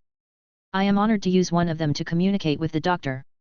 At this point, Arm Power showed a look of reverence and joy on his face, but it didn't last long, and he said sadly, "When I came to explore the forest here, I unfortunately lost contact with the doctor because of an earthquake. After wandering around, I came here. I met a lot of partners here, and they are all happy to help me find the doctor's whereabouts. Alas, it's a pity that there is no news until now. Okay, let's not talk about this, let's get back to the topic just now." Arm Power put aside his worries and explained to Leo again seriously. Chapter 9. I just mentioned the difference between the internal and external energy of the Pokémons, so I have to mention it here. Energy such as water, fire, electricity, grass, rock, ground, steel, ghost, ice, poison, insects, etc. are all elements of matter. They have a common name, elemental energy. Water energy often comes from oceans and rivers, fire energy can come from volcanic lava, natural lightning or man-made generators contain electrical energy, grass energy comes from forests and grass, rock energy comes from mountain rocks, ground energy comes from mud puddles, steel energy comes from steel creations, ghost energy comes from the dead air of creatures, ice energy comes from glaciers and snow, poison energy comes from various poisonous swamps or toxic substances, insect energy comes from the pheromones secreted by insects themselves. For these Pokémons that are mainly based on elemental energy, the moves they use are more about communicating the external energy of the external environment with their own internal energy. For example, the Squirtle boss that you are curious about can use surf on flat ground. The principle is that Squirtle boss mobilizes his own powerful internal water energy and simultaneously communicates with the water vapor floating in the air. After being intentionally mobilized and shaped, the abundant water energy will form waves, so surf can be smoothly performed on flat ground. So it is the same reason that water Pokémons like to stay in places with abundant water energy. The more water energy around them, the less effort they can use their moves and make their moves more powerful. Thinking carefully about the games he played in his previous life, Leo suddenly realized something. In the game, when you enter a battle, you can use various moves regardless of the occasion. For example, the electric type 100,000 volts can also be effective in a stone cave, the grass type flying leaf blade will not be unable to be released because of the lava area, and even the fire type flame jet can be used in the ocean. It can be seen that these moves are all performed by the Pokémon's own internal energy communicating with the corresponding external energy. As for the abundance of environmental energy, it can also be verified that the power of the moves will be affected. For example, after using Pray for Rain to obtain rainy weather, the power of water-based moves is enhanced and the power of fire-based moves is weakened. This is undoubtedly because the rainy weather greatly increases the content of water energy in the environment, while the corresponding fire energy is reduced. The opposite of Pray for Rain, sunny day, calls out sunny weather, activates fire energy and weakens water energy. Why does this elemental Pokémon look so much like a magician in a novel? Leo laughed dumbly. Arm Strength looked at Leo's inexplicable smile, a little puzzled, but did not delve into it and continued to explain. But for us fighting type, or psychic, flying, evil, dragon, goblin and general Pokémons, it is obviously impossible for the external environment to contain fighting energy, psychic energy, evil energy, and the like. And these energies that cannot be obtained from the surrounding environment, the doctor calls them transformation energy. Transformation energy. Hearing the key point, Leo's expression became focused. Since it is impossible to obtain transformation energy from the outside world, this energy is cultivated by the Pokémons themselves. For example, psychic Pokémons will exercise their willpower through meditation and other methods to improve their psychic energy. The stronger the willpower of an Pokémon, the stronger his psychic moves will be. For example, telekinesis will become a more powerful mental power after training. Flying Pokémons will constantly practice their flying skills. Skilled flying skills can even use the power of wind to perform powerful flying skills. For example, Air Blade is a flying move that uses the power of wind, while Swallow Return is a move that relies on the excellent flying skills of the flying Pokémons. Evil Pokémons will enhance their momentum and aura. For example, the powerful move Evil Wave is a move that is filled with the malicious aura makes the enemy shrink back. I have never seen a Dragon-type Pokémon, but according to the theory of the doctoral research, Dragon-type Pokémons have a special physique, which will continuously generate Dragon-type energy for them. Fairy-type Pokémons will form a unique charm by improving their temperament and external form, and this charm also determines the strength of their moves, such as the aesthetic move. The more charming the Pokémon is, the more powerful the effect of using this move will be. Finally, there are very common general Pokémons. They will continue to dig deeper into the unique skills of their own race and improve themselves by strengthening these unique skills. The unique skills include Snake Stare of the snake-shaped Pokémons, transformation unique to the Ditto clan, and so on. Eye-opening. After hearing this theory, Leo's understanding of this Pokémon world the more profound it is, the more he can't help but admire the erudition of the Pokémon in front of him. Seeing the patient look of arm power, if he wears a pair of glasses on his face and holds a book in his hands, he will look like a researcher. Leo couldn't help but think. And for us fighting types, the source of energy is very simple. Speaking of this, arm power bends his hands, exerts a little strength on his body, and various muscles with obvious lines appear on his arms. The style of the painting suddenly changes, and arm power's image instantly changes from a graceful scholar to a muscular man. The energy of the fighting system comes from our well-trained bodies. Boxing moves require the strength of our arms, kicking moves require the strength of our legs, and the core force and balance of various moves rely more on the strength of our core trunk. Therefore, if you want to become stronger, you must fully exercise your body so that fighting energy can be generated from all parts of the body. In short, the stronger your body is, the stronger the fighting energy generated will become. Similarly, the stronger your energy is, the better your body will be strengthened. The two complement each other. For fighting moves, it's like this. After saying that, Wrist Strength walked to a tree, took a deep breath, and then chopped the tree trunk fiercely with a hand knife. The huge force made the tree branches and leaves shake constantly, sawdust scattered on the trunk, and an arm-long dent appeared on it. Leo stepped forward to feel the depth of the dent, and what was amazing was that the dent was as deep as a palm. You know, this tree feels like steel to the touch. The trunk is thick and strong. The wrist force can cut with such great power without using energy. It can be seen that fighting energy has a very considerable strengthening on the body of the practitioner. He pretended not to see the resentful eyes of the metal pupae that fell to the ground. The back of the metal pupae will produce a kind of mucus that can stick them firmly to the tree. Most green caterpillars will find a suitable tree and lie on it when they feel that they are about to evolve. When they evolve into metal pupae, they can be fixed on the tree they choose, avoiding falling to the ground and being hurt by other Pokémons. However, under the powerful blow of the wrist force, no matter how firmly the metal pupae stick, they are helplessly shaken off. Wrist force smiled a little embarrassedly, holding the metal pupae in his hand, and sticking them to the tree one by one.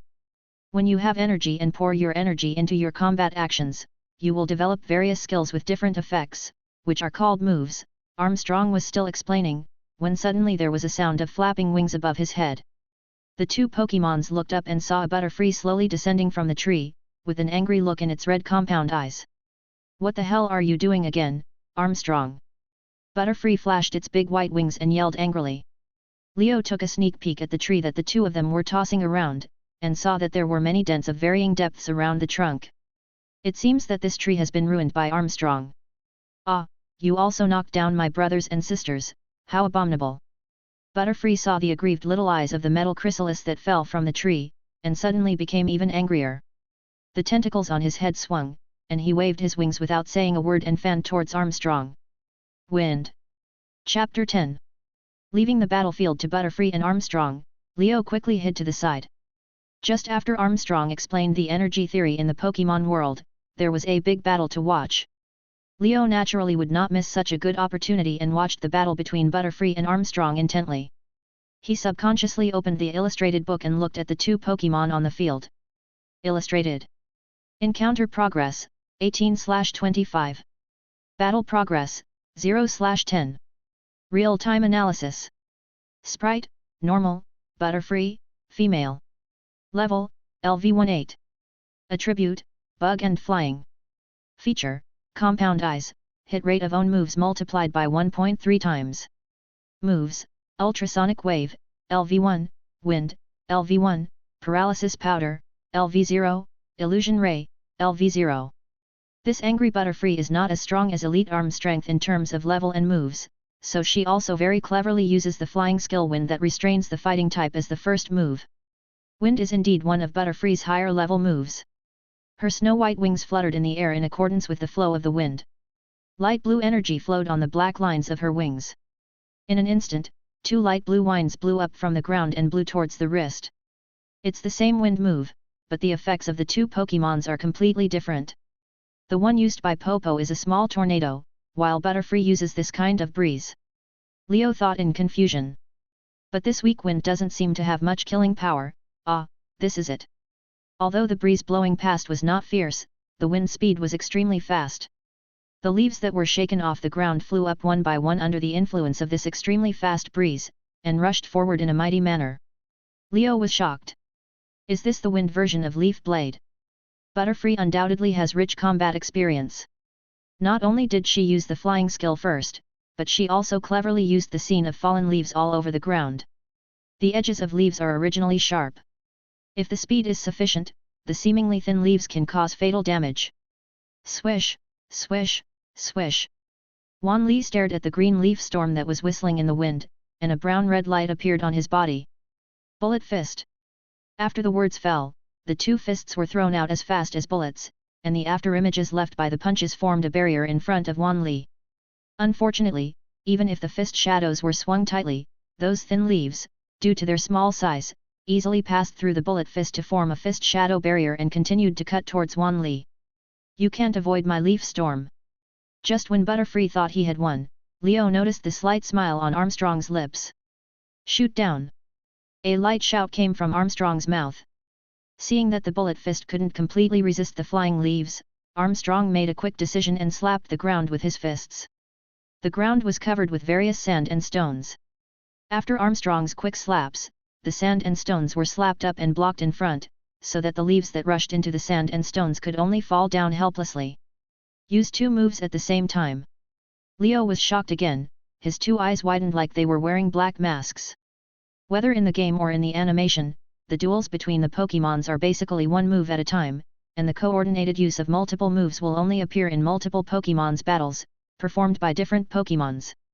The battle that broke Leo's habitual thinking, whether it was Butterfree using the venue environment to perform a move she didn't know, or a single Pokémon like Armstrong performing a combination of moves, made Leo feel that the world was a little more real again.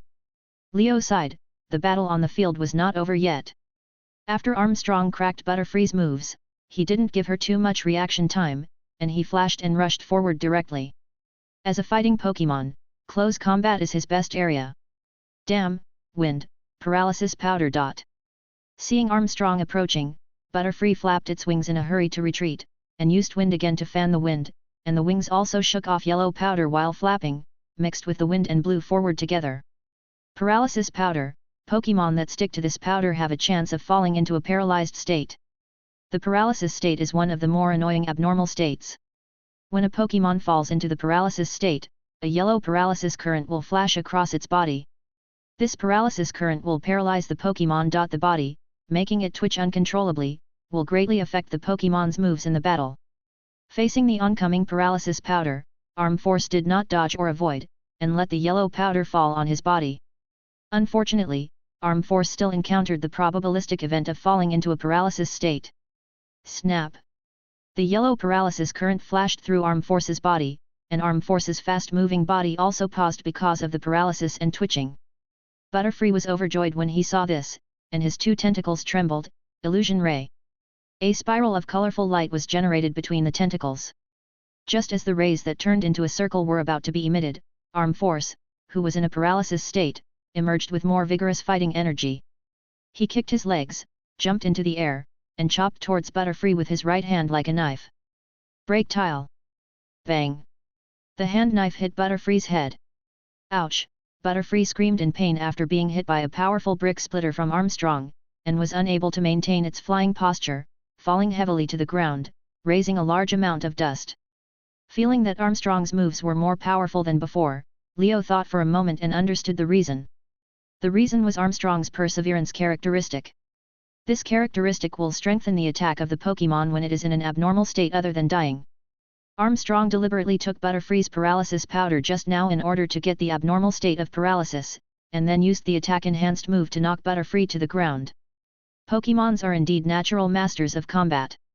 However, Armstrong's brick splitter looked like it hit Butterfree badly, but in fact it did not cause substantial damage to Butterfree. After all, both Pokémons understood that this was just a competition, not a life-and-death battle, and both sides actually left room for maneuver in the battle. Butterfree hummed a few times and flew up again. "Well, this is the nth time you have lost to me," Armstrong said with a smile. Butterfree frowned and said in a depressed tone, "I have been thinking about these two moves for so long, and you just cracked them." After saying that, Butterfree flew to the tree and dug a few times, and took out a cherry-like fruit and handed it to Armstrong. "This is a cherry fruit, which can relieve the paralysis state. You are usually gentle and refined, but you are like a reckless man when fighting." Leo felt the same way. Armstrong was obviously gentle and refined when explaining knowledge, but once he entered the fighting form, his muscles exploded instantly, and he rushed forward with a pair of iron fists. After eating the cherry fruit, the paralysis in Armstrong finally subsided, and he returned to the appearance of a high-level intellectual, saying, "You just saw it, moves, in simple terms, are the skills of using our energy through various actions. Each Pokémon will have moves of its own race and attributes, and can also learn moves of other attributes, but there will be relative restrictions. For example, Grass-type Pokémons may not be able to learn Fire-type moves, and Pokémons without wings cannot learn moves that require wings to perform." "And you?" Armstrong looked at Rio. "Although I don't know what your race of Pokémons is good at, it seems that you should be more suitable for learning agility-related moves, and you should not be good at energy-related moves. Pokémons like Riolu have agile limbs, and have good compatibility with boxing and kicking skills. And because Riolu also has a tail, the tail-related skill Iron Tail is also in Riolu's move list. The Pokémons can sense what moves they know. Come on, sense your own moves, and then let me see if I can teach you how to use them." Finally, we're getting to the point. After hearing all the theories, Leo was eager to try them out. In addition, he had already scanned his own move list, so he said without hesitation, "I know Lightning Flash and See-Through Dot." Wrist Strength frowned, "Well, to be honest, I don't know these two moves very well, and I can't teach you anything." "Ah." Leo was disappointed. "However, there happens to be a guy there who knows Lightning Flash, you can ask him." Wrist Strength pointed to the entrance of the valley. "But that guy is not easy to get along with, you have to be prepared first." Chapter 11. After Leo consulted with Arm Strength and witnessed a battle up close, he realized that it was almost noon. Touching his empty stomach, Leo casually took out an ordinary tree fruit from his backpack and started to chew it. These tree fruits were all collected by him while wandering in the forest. Each one was the size of a cantaloupe in his previous life, sweet and juicy. However, Leo's attention was not on the tree fruits at this time. The Pokémon at the entrance of the valley, and it can flash of lightning, it can't be that guy. A sharp knife shadow flashed through Leo's mind, and the hair on his body felt like it wanted to explode again. However, learning the moves is related to whether Leo can survive in this real Pokémon world and how to become stronger, so he had to bite the bullet and walk towards the entrance of the valley. At noon, most of the Pokémons returned to their homes to enjoy the quietness of the noon. The entrance of the valley was quiet except for the sound of the gurgling stream. Leo walked out of the valley in fear, looked around, and walked to the bushes on the side. Gudong! He swallowed his saliva involuntarily, and his heart was shrouded by the murderous atmosphere hidden in the silence. Shua! Suddenly, with a very small sound, Leo suddenly found that there was a figure behind him. There was murderous intent in his sharp eyes. Plop! Leo decisively turned around and lay down at a very fast speed, with his hands on the ground, shouting, "Brother, don't kill me!" A trace of coldness flashed in Scyther's eyes, and a voice as cold as ice sounded, "What are you doing here?" While speaking, Scyther's arms were swinging the sharp blades intentionally or unintentionally. Leo climbed up carefully, moved his feet slightly to keep himself away from the two sharp sickles, and said with a flattering smile on his face, "Well, Brother Arm Strength said that you, Brother Scythe, are good at lightning flash, let me learn from you." Scythe looked at Leo coldly without answering. Seeing that his journey of learning moves was about to end, Leo was quick-witted and quickly took out a big tree fruit. "This is to honor you, brother." It's impossible for Scythe to dislike something that even Mew likes to eat. The sweet smell of the big tree fruit made Scythe's eyes fluctuate a little. Looking at Rylula holding the tree fruit with a pitiful look, Scythe suddenly raised his right arm and knocked the tree fruit away. Leo felt a chill in his heart, and a sense of frustration surged up. In my previous life, I had to stay away from the professional arena because of my bad luck of getting a heart disease. Now that I'm reborn, am I still so unlucky, unable to gain a foothold in this new world because I can't learn to use moves? Just when Leo was discouraged, the scene in front of him made him hold his breath and observe attentively. After hitting the fruit, Scyther didn't leave directly as Leo imagined, but leaned down slightly, its thighs full of sharp edges tightened, the sharp claws on its feet gripped the ground, and the insect wings behind it vibrated more frequently. Shua! Scyther kicked the ground fiercely, and attacked forward rapidly at a speed that was difficult to capture with the naked eye, dragging a white light formed by energy behind it, leaving after images in the air like lightning. Shua! Shua! Shua! The fruit flew into the air and had not yet landed. The figure that attacked like lightning, combined with the sharp and unparalleled arm blade, instantly split the fruit into several pieces. Scythe stopped, with pieces of fruit on its arms. It suddenly changed from extreme speed to extreme stillness, and the dust raised by the rapid flashing had just landed. Leo's eyes lit up, and a flash of enlightenment flashed through his mind, body like lightning, moving freely, is this lightning flash? After saying that, he couldn't help but bend his knees slightly like Scythe, fix his body core, tighten his legs, and concentrate his mind. Suddenly, a familiar and unfamiliar warm current flowed in his body, and he felt full of strength and wanted to vent it. Is this my energy? Looking at the shallow layer of white light coming out of his body, Leo was so excited that he couldn't help himself. Lightning flash! Feeling that the power had accumulated to the peak, Leo shouted uncontrollably. In the anime games he had seen in his previous life, both trainers and Pokémons always liked to shout out the names of their moves during battle. Leo had always been quite disdainful of this operation, thinking that this would only expose the enemy to the moves he was about to use. After a while, he finally understood that the moment he shouted out the move, his spirit and energy formed an unprecedented unity. This highly concentrated mental state allowed him to fine-tune every detail of the move and accurately mobilize the strength of his body, making the move more comfortable and powerful. And, most importantly, shouting the name of the move loudly, it feels great. As Leo shouted, he was shrouded in energy light, and like a flash of lightning, he drew a brilliant trace and crashed into Scyther. Looking at the figure that was coming at him like lightning, Scyther's eyes flashed with appreciation, and at the same time, he released another move slowly. Pop! Leo hit Scyther fiercely, but unexpectedly felt that he did not hit any entity, and passed directly through the middle of Scyther's body, and Scyther, who was standing there, was like a phantom, shattered. Bang! The huge inertia made Leo roll forward, and he didn't stop until he hit a tree hard. Leo lay on the ground, with stars in his eyes. What was that just now? Shadow clone? Leo thought with the only clear mind in his mind. The real Scyther descended from the sky, glanced at Rylula lying on the ground with the corner of his eye, and then ignored him. With a flash of insect wings, it disappeared directly. It seems that I need to practice more moves. If I can't control it freely, I won't be able to bear it no matter how many wastes I have. Ouch, it hurts me to death. The moves of the Pokémons are like the fists in the previous life. Only when they can be launched and retracted can they be used more effectively in battle. Moreover, the moves in the Pokémon world are more powerful. If you can't control it freely, you may be affected after releasing the moves. But just now, didn't Scythe happily eat all the fruits? Thinking back to the moment when Scythe left, and the smile on his face while licking the fruits on his arm, Leo felt that his brain might be confused. It's an illusion, but at least I learned how to use the moves. Leo turned over and squinted at the clear sky. Although his body felt a little empty because of the large amount of energy released at one time, he couldn't help but pat the ground with his tail happily. After lying on the grass for a while in a good mood, Leo calmed down his excitement, sat up from the grass, and thought about his next plan with his paws supporting his head. Powerful moves require abundant energy supply, and sufficient fighting energy comes from a well-trained body.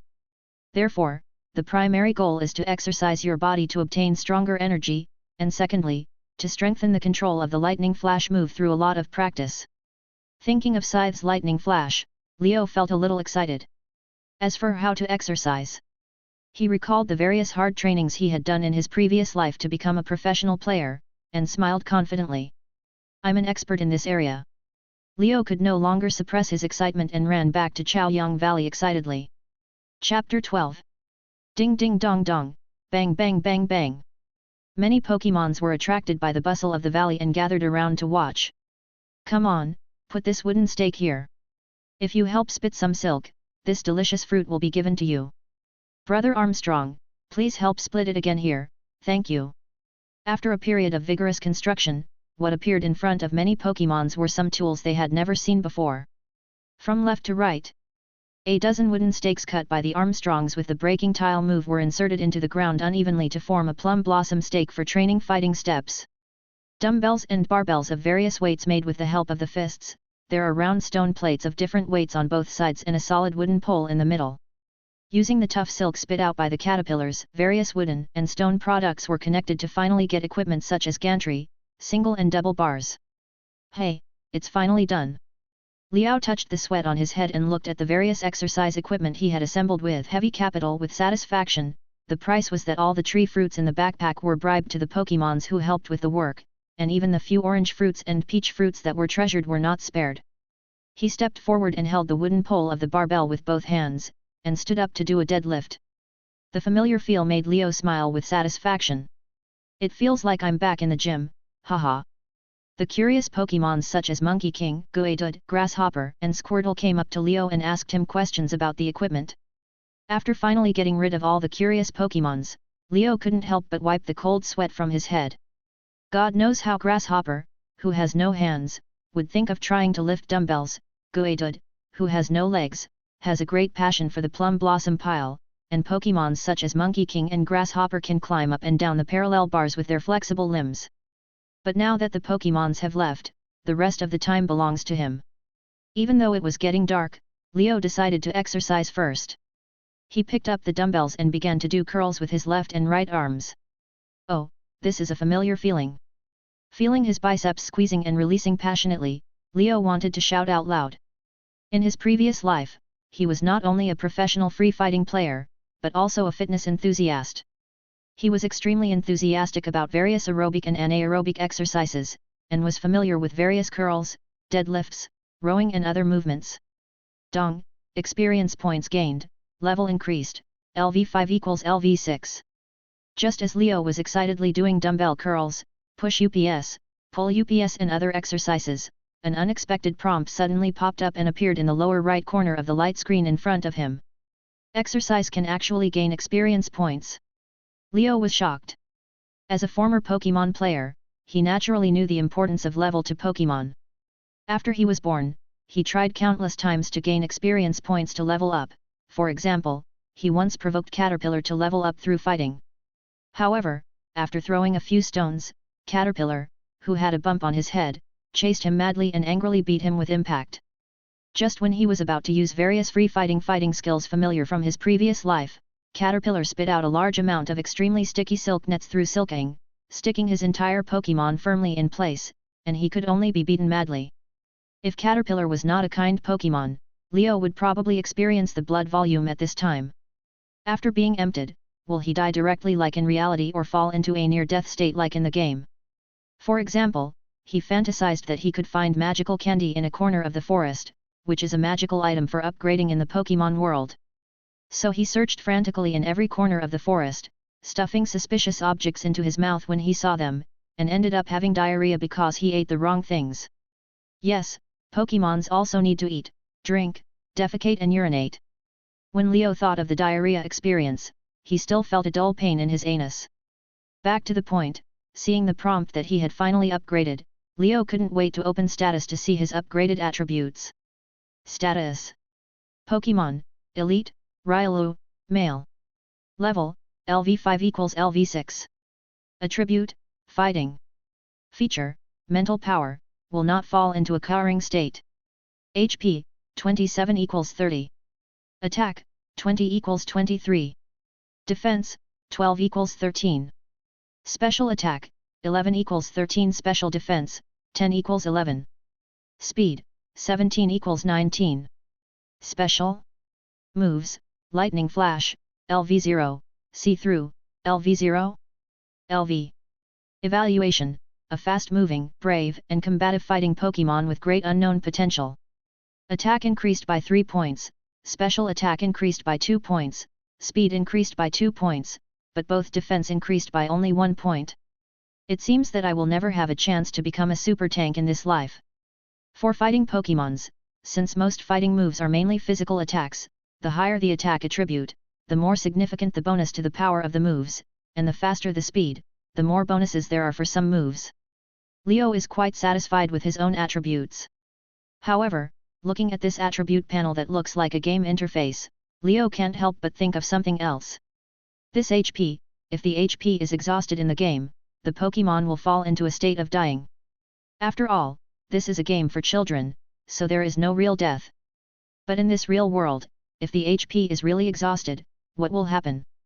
Although Leo also wanted to play this world as a game, whether it was the breeze blowing across his face or the hot sun shining on his body, all reminded him that this was a real world. If the HP is exhausted, he might really die. Leo shook his head and threw this heavy thought out of his mind. Anyway, I worked hard to upgrade myself to become stronger. I finally traveled to a new world. I can't just die in obscurity like this. He stared into the distance in a trance, as if he had passed through the Crescent Forest and saw a wider world outside. Somewhere in the Crescent Forest at this time. On the top floor of a mysterious building. Finally, it's finally done. The burly figure stood in front of a glass container more than 2 meters high, and his very excited expression was reflected on the glass. Behind him, a white-haired old man and a middle-aged couple were held hostage by the guards. Other researchers in white coats were guarded by several fierce Pokémons and dared not move. You can't do this. The old man was very angry and shouted loudly even when he was held. The burly figure turned around and it was clear that he was a man with a sinister look. At this time, he showed a look of disdain on his face. Why can't I do this? Old man, in this world, I only believe in power. As long as I have this unparalleled power, there is nothing I can worry about. The burly man laughed wildly. Speaking of which, I have to thank the 2 great scientists for their help. I will give you credit for your contribution, ha ha ha. The middle-aged man took a deep breath and said, we completed the experiment according to your instructions. So, should you release my son? Don't worry, great scientist. The burly man put his arm around the middle-aged man's shoulder in a friendly manner, with a hypocritical smile on his face. It will take some time before he wakes up. Maybe during this time, we still need your help. After that, the burly man ordered the guards on both sides. Come on, send our 2 great scientists and others back to the room and treat them well.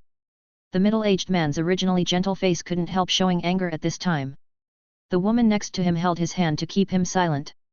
Waiting for the guards to send the middle-aged man and woman downstairs, the burly man put away his fake smile and looked at the old man expressionlessly.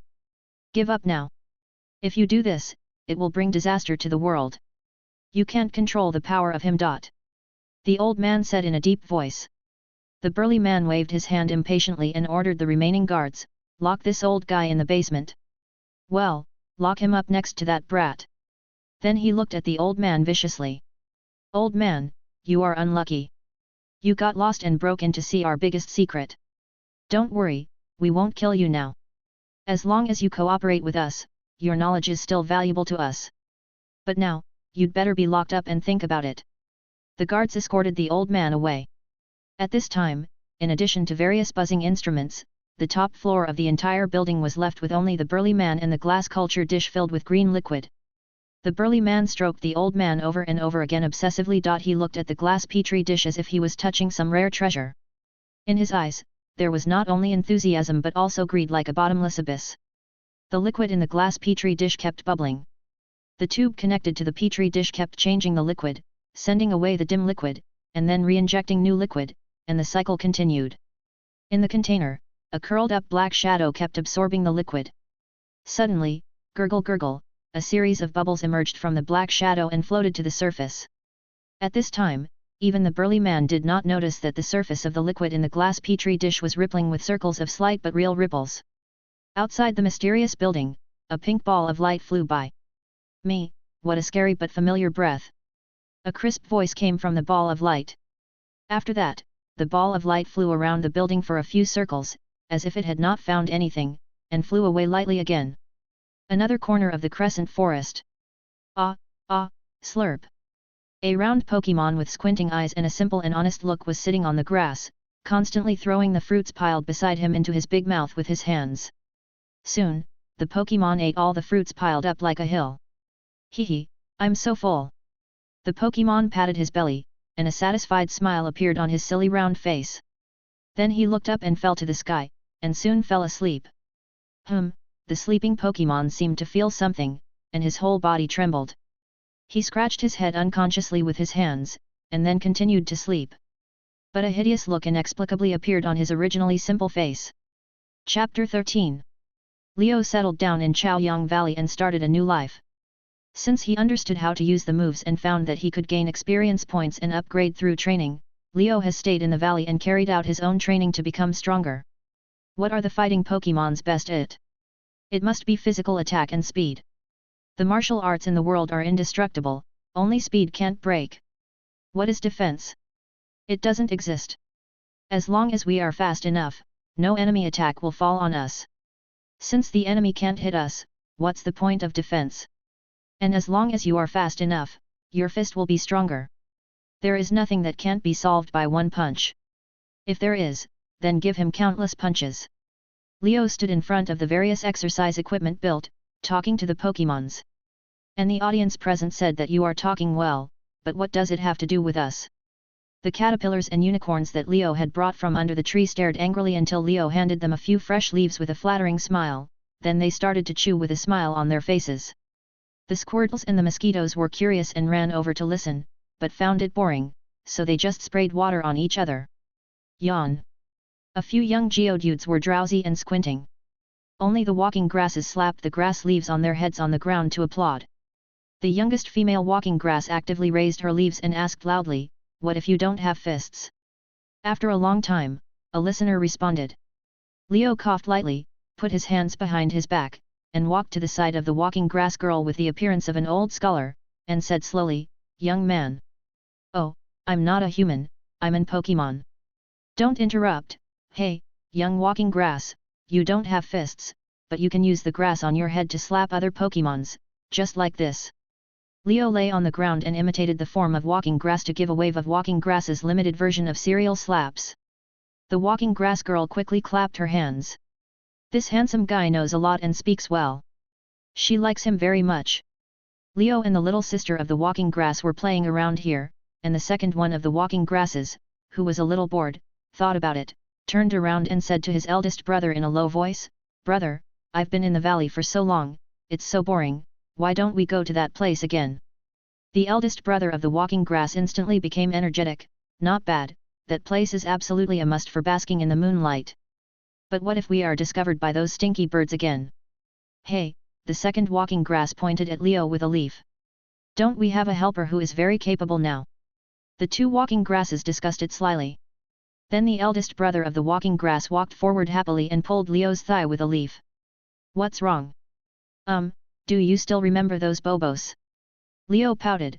How could he forget that being chased by a group of birds was the first experience he had in his previous life and this life? The eldest brother of the walking grass continued in a bewitching tone. Look, you've trained so hard now, why don't you go find those Pokémons and settle accounts? You talk here all day, but no Pokémons are willing to listen, right? Don't worry about not finding the way, we remember that place clearly. Leo slapped the walking grass on the forehead. Nonsense, look how seriously they listen. The green caterpillar pointed by Leo rolled his eyes. The walking grasses looked at Leo with contempt, which embarrassed the latter. However, Leo's words also made him a little moved. He had spent several weeks in Chaoyang Valley. During this period, he used plum blossom piles to train his combat steps, used weighted running to train his speed, and used various stone and wooden equipment to train his muscles and core strength. This kind of training brought him various benefits, such as, he became more and more proficient in controlling Railo's body, and gained experience points after training, etc. But there are two problems. First, as he trained his body to be stronger, the experience points he gained through training have gradually begun to decrease. The decrease in experience points means that the level increase speed has slowed down. It should be noted that when the Pokémons are weak, a little experience points can make the Pokémons grow quickly. It is reflected in Leo's panel that he started from LV6 and could have quickly upgraded to LV20 with very little experience points, but the decreasing experience points only allowed him to reach LV12 at this moment. This upgrade speed is really not fast. Second, he has been training alone, and fighting requires practical experience. No matter how skilled you are in fighting skills, if you can't use them in actual combat, it's basically a waste of effort. In the valley, it's not that there are no Pokémons who can spar with Leo, but many of these sparring sessions are limited, lacking the opportunity for Leo to fully display his skills. The strongest of the last Bobo and Pidgeot I met was the LV18 Pidgeot. If it is based on the game settings, the difference in strength between the Pokémons in the early levels will not be too obvious, so I should be able to beat him at LV18 at LV12. Besides, I have learned 2 new skills. Leo looked at the 2 new skills that appeared in his move list and thought quickly in his mind. These 2 new moves seemed to be naturally engraved in his blood. When Leo's level was raised, the names and methods of using these 2 new moves naturally emerged in his mind. Maybe this is why the Pokémons automatically learn moves. Thinking absent-mindedly, Brother Walking Grass impatiently patted Leo's leg again. How about going? Okay, your proposal really touched me. Leo finally nodded. But should we tell the Squirtle boss, or tell the Queen Flower sister? No, no, no. The walking grass shook its leaves in panic. Hey! Leo looked at them suspiciously.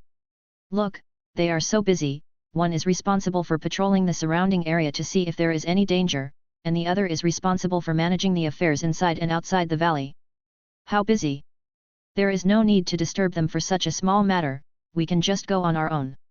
Leo listened to the hurried explanation of the walking grass and felt something was wrong. Then, without thinking too much, he carried the green caterpillars who were happily chewing the leaves back to the woods on the left side of the valley. Green caterpillar, and the squirtle and the mosquito tadpoles had already slipped away to play. After dealing with his audience, Leo agreed with the walking grass to meet at the valley entrance that night, and then returned to the wooden shed where he lived. Whoosh, a gust of wind blew by. Only the small Geodudes were left there, still sleeping soundly. Chapter 14. At night, the bright moon in the sky was already hanging high in the night sky, silently overlooking the sleeping creatures on the earth. Several short, round figures with leaves on their heads looked around at the mouth of the valley, waiting for the puppy-shaped Pokémons to arrive late. Leo, you are so slow. Brother Walking Grass puffed his mouth and said dissatisfiedly. I say, is it necessary to set off so late? Can't it be tomorrow morning? Leo still looked sleepy, yawning with his mouth open. You must know that he is still a baby who is less than 2 months old. The bad sleep schedule of staying up all night will be detrimental to his growth.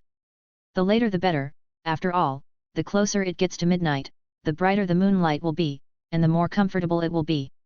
Ah! Ahem, that's not right. Think about it. After midnight, those Bobo and Pidgeot will be asleep. We can strike first and catch them off guard. Leo seemed to hear something in a daze, but after the explanation of the walking grass, he felt that it made sense.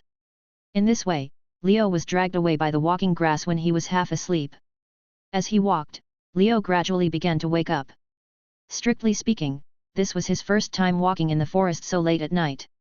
In addition to some fear in his heart, he also had some expectations. The forest at night, apart from the lonely night, seemed to have changed. For example, in a pond that we just passed by, countless bright spots with faint light danced on the water, reflecting the pond water as if it was covered with a thin layer of fluorescence. When he got closer, it seemed to startle the flying little lights, and they flew around for a while, and the fluorescence drew various trajectories, which dazzled Leo. Or it was a turbulent stream, flowing in the forest. The noisy sounds of the Pokémons in the daytime covered the sound of the stream. At night, everything was at rest, and the sound of the clear spring could finally be heard clearly. Ding dong, the crisp and pleasant sound of the flow was endless, which made Leo feel relaxed and happy. I really didn't realize that the night in this forest was so interesting. Leo walked while enjoying the beautiful scenery. The walking grasses under his feet may have walked many night roads, and they didn't have as many feelings as Leo, so they were thinking about rushing to the destination of this trip. After walking for a while, the walking grasses cheered. Here we are. In front of them was a slightly open space, surrounded by tall trees of varying heights. The lush branches and leaves on the top of the space just happened not to block the space, allowing the bright moonlight to shine down, making the space bright.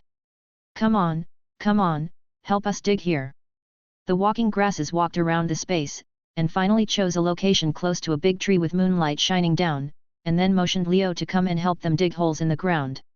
Leo was a little confused, so he just listened to their opinions and dug holes the size of the walking grasses, and asked casually, "Where is the promised Pidgeot?" Hey! Seeing that the hole was dug, the walking grasses couldn't wait to jump into the hole one by one. The hole of the right size could just encircle the body of each walking grass, and then they used the remaining leaves exposed on the ground to dig the soil, so that they could bury the whole Pokémon in the soil. Hey, you guys won't just stay here, right? Leo finally found something wrong. Oh, that group of birds drove us away last time. You should be able to see them later. Well, that's it. Remember to keep an eye on us. It's up to you. The muffled voice of the walking grass brother came from under the soil, and then he hummed comfortably in the moonlight. Leo was depressed. After a long time, these guys encouraged him to come out to seek revenge on the Pidgeot, and they also did all kinds of secret operations. It turned out that they wanted to sneak out to bask in the moonlight. For a while, Leo wanted to pull out all the leaves that were exposed on the ground. Later, he shook his head helplessly, looked at the big tree on the side for a few times, found a big tree that felt suitable, and climbed up quickly. Forget it, just think of it as a revisit of the life of wandering in the wild before. After adjusting his sleeping position, Leo put his hands on the pillow and fell asleep again in this familiar atmosphere. It seemed that not long after, Leo suddenly had a bad feeling in his sleep. He forced himself to open his eyes and instantly woke up. He saw several pairs of scarlet eyes hidden in the darkness, staring at the clusters of protruding on the open ground leaves. Could it be? Leo tensed up his nerves and opened the illustrated book to check the information. 2 LV9 ordinary Pidgeots, and 1, that LV18 elite Pidgeot. Compared to the last time when he was chased by a large group of Pidgeots and Pidgeots, there were only 2 Pidgeots this time, and their levels were even lower than before. However, the elite Pidgeot last time also appeared this time. Chirp! The elite Pidgeot stared fiercely at the uninvited guest on the open space with an irritable cry. In his scarlet vision, the inexplicable Pokémon breath on the open space made him full of mania, and the emotion of wanting to tear this damn thing to pieces kept rising. Finally, the Pidgeot couldn't help it. With a fierce cry, it raised its wings, opened its claws, and pounced on the walking grass buried in the soil with its sharp claws. Shua! Suddenly, a black shadow jumped down from a nearby tree. He spread his legs and accurately rode on the Pidgeot, which was diving at high speed. It was Leo who hid in the tree at this time. He grabbed the feathers on the neck of the Pidgeot with his left hand, raised his right hand high, and shua! A claw popped out from between his fingers. As the silver-gray energy flowed, it was injected into the claw to cover it with a layer of steel metal color. Metal claw! He shouted a new move loudly, and the metal claws aimed at the Pidgeot and grabbed it hard. The feathers flew everywhere in an instant, and the Pidgeot, which was in pain, swung its body wildly in the air, trying to shake off the guy riding on its back. Wow! Leo, who was taken to the sky, felt panic in his heart. He could only hold the feathers of the Pidgeot tightly with his hands and sway left and right in the crazy shaking of the Pidgeot. Suddenly, he felt the feather in his hand loosen. "Oh, I'm done." "Ah!" The feathers on Pidgeot's neck were pulled off by Leo. Leo felt his legs empty, and the whole Pokémon screamed and fell straight down. Pidgeot finally got rid of Leo, and didn't care about the pain of his feathers being pulled. Looking at the figure that kept falling down, he rushed over fiercely. "Oh my god, calm down, think about what to do." When he was getting closer and closer to the ground and was about to fall into a pile of meat sauce, all kinds of thoughts flashed through Leo's mind like lightning, until his foot scraped a branch, and an idea instantly rose in his mind. Lightning, a flash of lightning. When Leo's feet could touch the branches in a short moment, he tapped his toes lightly, and the whole Pokémon emitted a lightning-like white light, transforming from a vertical fall to a rushing posture, jumping back and forth in the dense woods. When the two Bobo flew out and wanted to grab the grass, they accidentally found a very fast white light rushing towards them. They were frightened and thought about flying back into the air, but it was too late. They were hit hard by the white light and fell to the ground with a wail. With the help of the rebound force, the white light rushed towards the swooping Pidgeot in a flash of lightning. The white light suddenly dissipated at the moment when it was about to meet the Pidgeot, leaving behind Leo with a grin. Leo clenched his right fist and pulled it to his waist. With the inertia of the upward rush, he swung his right fist from bottom to top. "Take my uppercut!" Bang! Crack! Pidgeot tried to dodge sideways, but it couldn't close its wings and was hit directly. It only heard a sound like something broke, and the two Pokémons fell down at the same time. Chirp whoop whoop, this is Pidgeot's cry. Ah, ah ah ah ah ah, this is Leo's scream. Bang, bang pu. Pidgeot fell heavily to the ground, and Leo was dragged by the leaves on his head by several walking grasses that had grown a lot after using the growth skill. Leo climbed down from the leaves tremblingly, and his originally blue face was now pale. "Oh my god, this is too exciting." Recalling the experience of high-altitude descent just now, Leo covered his heart with his left hand, indicating that he could not bear it any longer. Fortunately, Leo had the cushion of the walking grasses, but Pidgeot was not so lucky. He struggled to get up dizzy, and dared not fight with Leo anymore. He staggered away dragging one of his broken wings, and the two Pidgeots also ran away in panic. The walking grasses, who had recovered, happily high-fived each other. "Yeah, we won. Now no other Pokémons will come to disturb us. Leo, you are awesome. Brother." Walking Grass excitedly patted Leo's right hand with his leaves, but he didn't expect the latter to break out in cold sweats due to the pain. Don't pat, it's broken." Looking at his right hand hanging beside him, Leo felt that he had really suffered a big loss this time. Chapter 15. Seeing Leo's swollen right hand, the walking grasses were too embarrassed to continue basking in the moonlight. The Pokémons came leisurely and walked back dejectedly. When they reached the entrance of the valley, the sky was already light, and the faint morning light sprinkled all over the earth, reflecting the figure of the angry Queen Flower. "It's over." The walking grasses walking beside Leo froze, hid behind Leo in panic, and trembled. "How many times have I told you that the forest is very dangerous recently, and I told you not to run around, why don't you listen?" Queen Flower walked to Leo angrily, grabbed the leaves of the walking grasses with her short hands, and pulled them out from behind Leo. Then, a large-scale nagging drama comparable to a monk chanting began.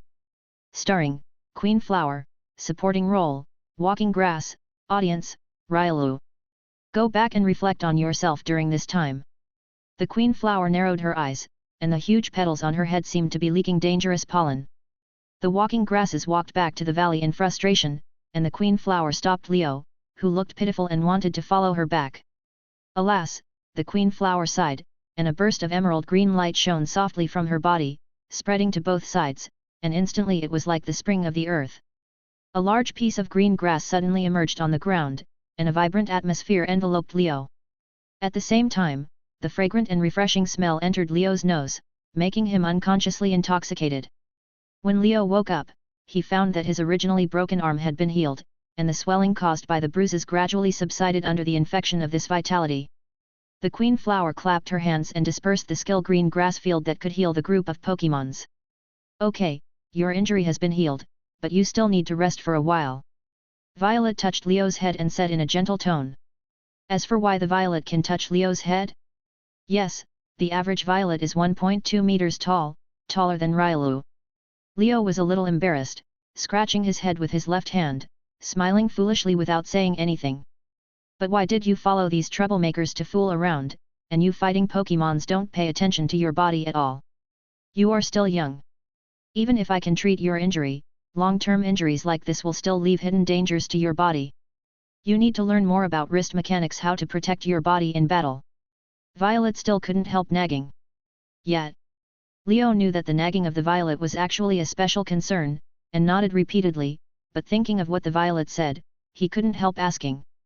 Sister Queen Flower, why did you just say that the forest is dangerous recently? Did something happen?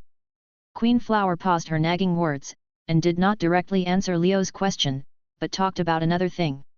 Although I helped you heal, there is a price, otherwise you will get used to hurting your body in the future, and not pay attention to protection. Okay, no problem. Leo nodded wildly. As we all know, nurses are the fathers of warriors, and you can't offend nurses. In this case, you can accompany me to a place. Queen Flower couldn't help laughing when she saw Leo's funny look. The two Pokémons walked through the dense grass one after another and came to a place full of flowers. Here. Queen Flower took out a bottle and handed it to Leo. Then, the grass energy flowed out of Queen Flower, and the emerald green grass energy connected the blooming flowers.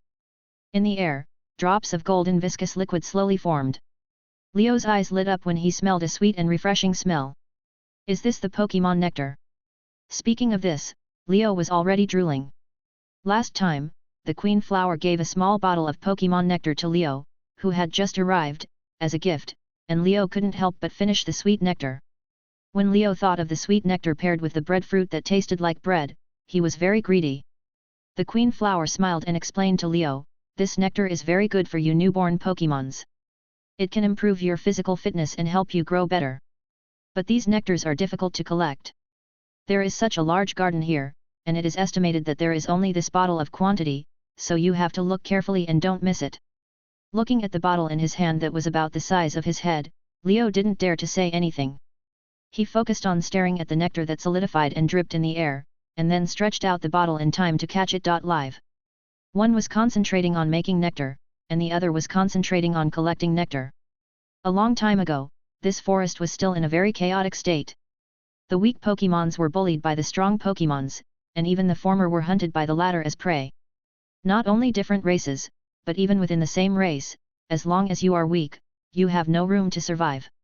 Moreover, there is another kind of creature, humans. They always break into the forest, wantonly disrupt the order of the forest, capture them for their own selfish desires, and then release them at will, abandoning all kinds of injured Pokémons.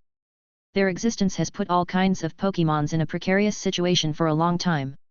Leo, who was concentrating on collecting nectar, froze when he heard it.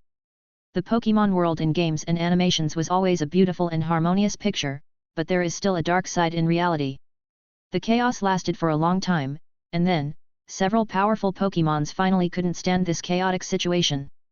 A water Pokémon, relying on its super water and super energy, conquered the powerful existence of the Crescent Lake in the south of the forest, and then led a group of water Pokémons to live there. A flying Pokémon, who can be called the King of the Sky, shocked the sky and led countless flying Pokémons to build nests on the high top in the center of the forest. And the strongest in the forest, using his unparalleled domineering aura, attracted countless Pokémons with the same attributes to settle in a huge swamp in the east of the forest. They relied on their powerful strength and united tribes to deter humans from the outside world, so that the forest was restored to order and free from the wanton poisoning of humans. However, even these few people who started the leader of the Ming tribe did not think highly of the weak Pokémons, and these helpless Pokémon still suffered the fate of being bullied and hunted. Until an Pokémon accidentally broke in, creating a new opportunity. He accidentally met Snorlax and Walker, and showed his strong strength in the forest. The three Pokémons wandered in the forest, fighting for the oppression of various weak Pokémons. Gradually, they helped many weak Pokémons and shouldered various expectations. Finally one day, they decided to find a place to settle down, and then, the Pokémons he helped came to follow them, and then, Chaoyang Valley was born. The Queen Flower told the story in a light tone, which fascinated Leo, and he stopped collecting nectar unconsciously. After that, no matter whether it was a powerful Pokémon or a weak Pokémon, they all found their own living space in this forest. The forest began to become harmonious, and many Pokémons no longer depended on several powerful leaders, but chose to survive alone. However, now this harmony seems to be broken by an unknown force. The Tyrant Flower sighed. At this point, Leo suddenly remembered the abnormal information he saw in the illustrated book when he was chased by the Pidgeot last time, and a trace of haze flashed in his heart inexplicably. That's it. Recently, there has been an unstable atmosphere in the forest again. You are different from the walking grasses. They haven't even learned how to fight and can't protect themselves. You, on the other hand, have a natural fighting nature, so you don't need to worry too much when you are out there, but you still have to be careful. By the way, you can't catch the nectar. Chapter 16. After defeating Pidgeot and winning his first victory in his Pokémon career, Leo has a deeper understanding of fighting. It was a sunny day with a suitable temperature. On the training ground in the valley, a Riolu was fighting with Guadud. Bang! Leo slid sideways to avoid the stone thrown by Guadud, and used his left claw to punch and hit Guadud's round body with a horizontal hammer. Hiss! Because Leo did not use energy to make this attack, his flesh and blood body hit Guadud's extremely hard rock shell, and he gasped in pain. Guadud was knocked crooked, but took the opportunity to pick up sand and stones from the ground and threw them out. Pokémon fighting naturally does not pay attention to any martial ethics, and every blade of grass, tree, sand, and stone around them are weapons they use. Leo rolled on the ground and stretched out his legs to sweep. It's over. I forgot that Guadud has no legs. As soon as he kicked, Leo reacted.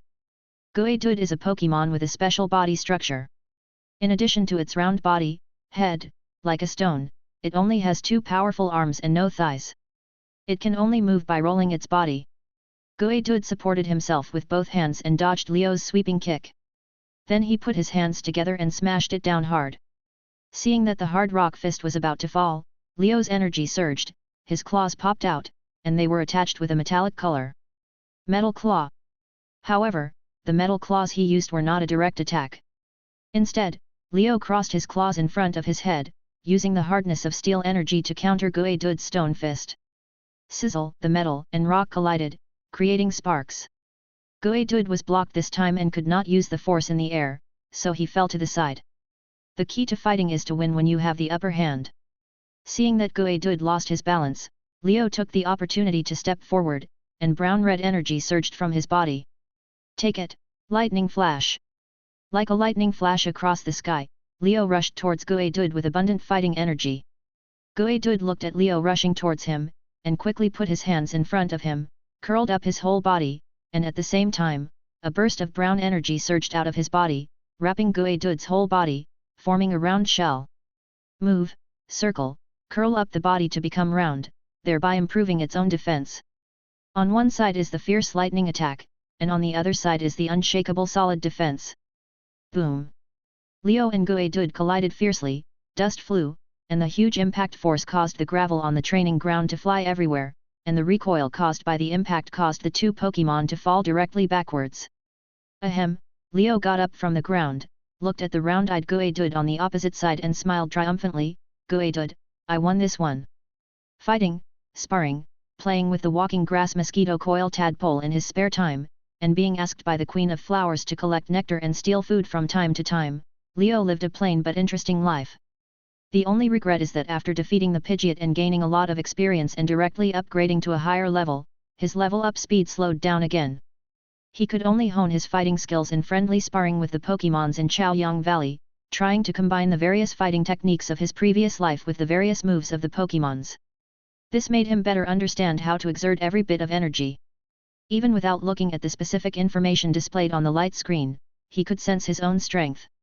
Off topic, the Pokémons themselves can also sense their own energy intensity, and the energy intensity determines the quantified level of the Pokémons.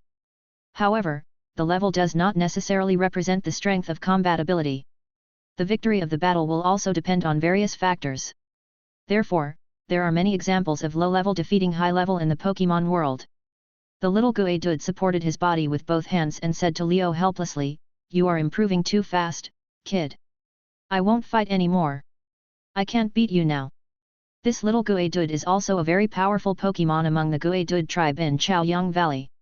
In the beginning of the competition with Leo, he was able to suppress Leo with his higher skill level and rich combat experience. However, Leo was also a fighting expert in his previous life. After getting familiar with the use of skills in his own Pokémon body, he could already skillfully integrate his various fighting skills into the battle. In addition, the increase in level brought about the improvement of his own attributes. In the subsequent competitions, Leo could already beat the young Pokémons in the valley. Leo shook his sweat-soaked hair and said with a smile, "After the fight, let's go to the pond to take a bath together." Guedud showed a contemptuous look and raised his middle finger, "Get lost, you want to kill me if you let me soak in the water." By the way, Guedud's attributes are ground and rock, and it is 4 times restrained by water. If you want to soak in the water, go soak by yourself, but be careful that the Pokémons will dislike you. After saying that, Guedud showed a gloating smile and rolled towards his residence with his hands on the ground. Leo didn't care much. He scratched the hair on his head and walked towards the pool in the center of the valley humming a song, take a bath, baby gold water is indispensable.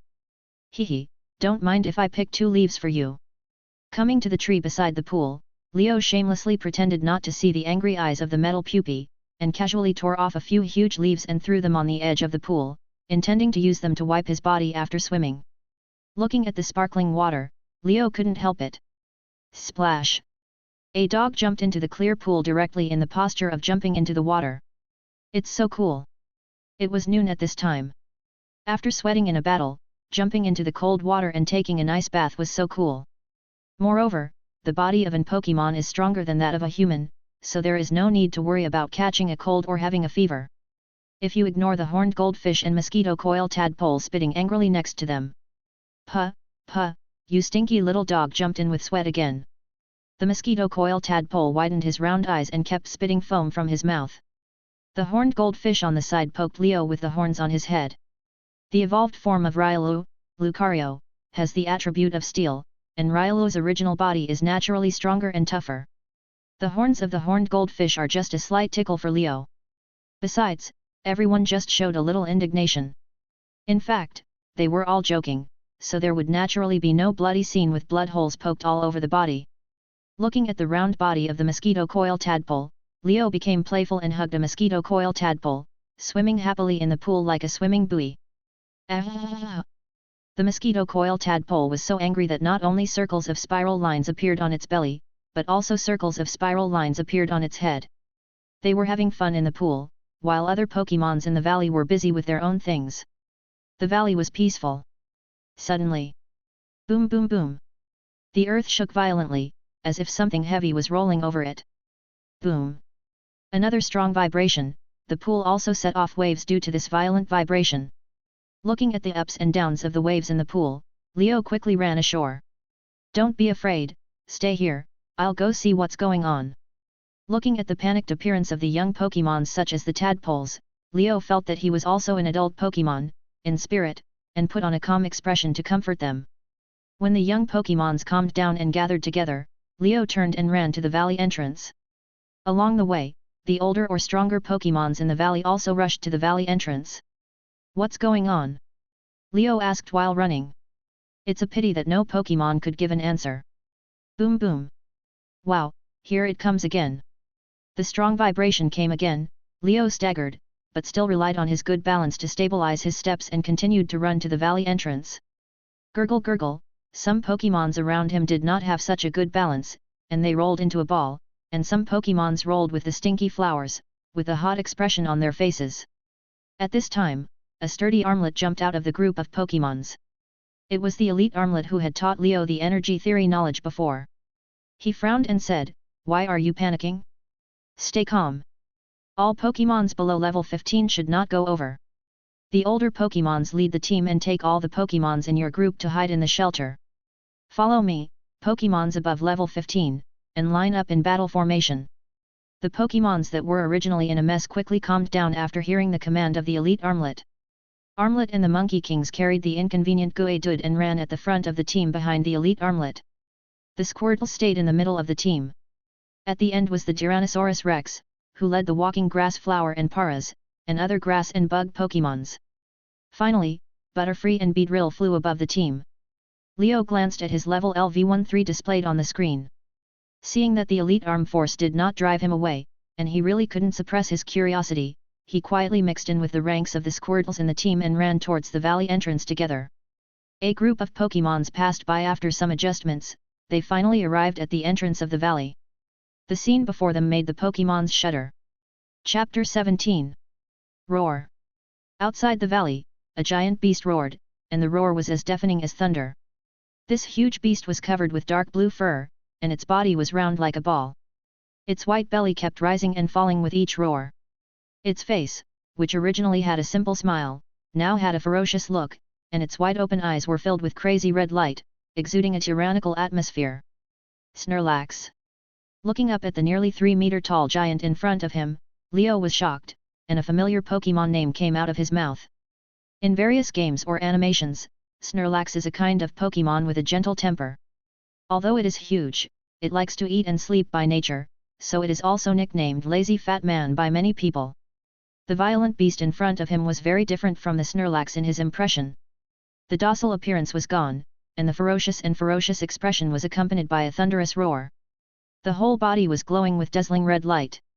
The broad palms slapped left and right, fanning out strong palm winds, and the thick soles of the feet stomped the ground from time to time, causing waves of earthquakes. The natural landscape of Chaoyang Valley, which was originally full of trees and streams, was also destroyed at this moment. Broken trees lay across the ground, branches and leaves fell to the ground was shaken and cracked, and gravel and dust flew everywhere. The Pokémons who rushed to the valley entrance were oppressed by Snorlax's crazy momentum and did not dare to move forward.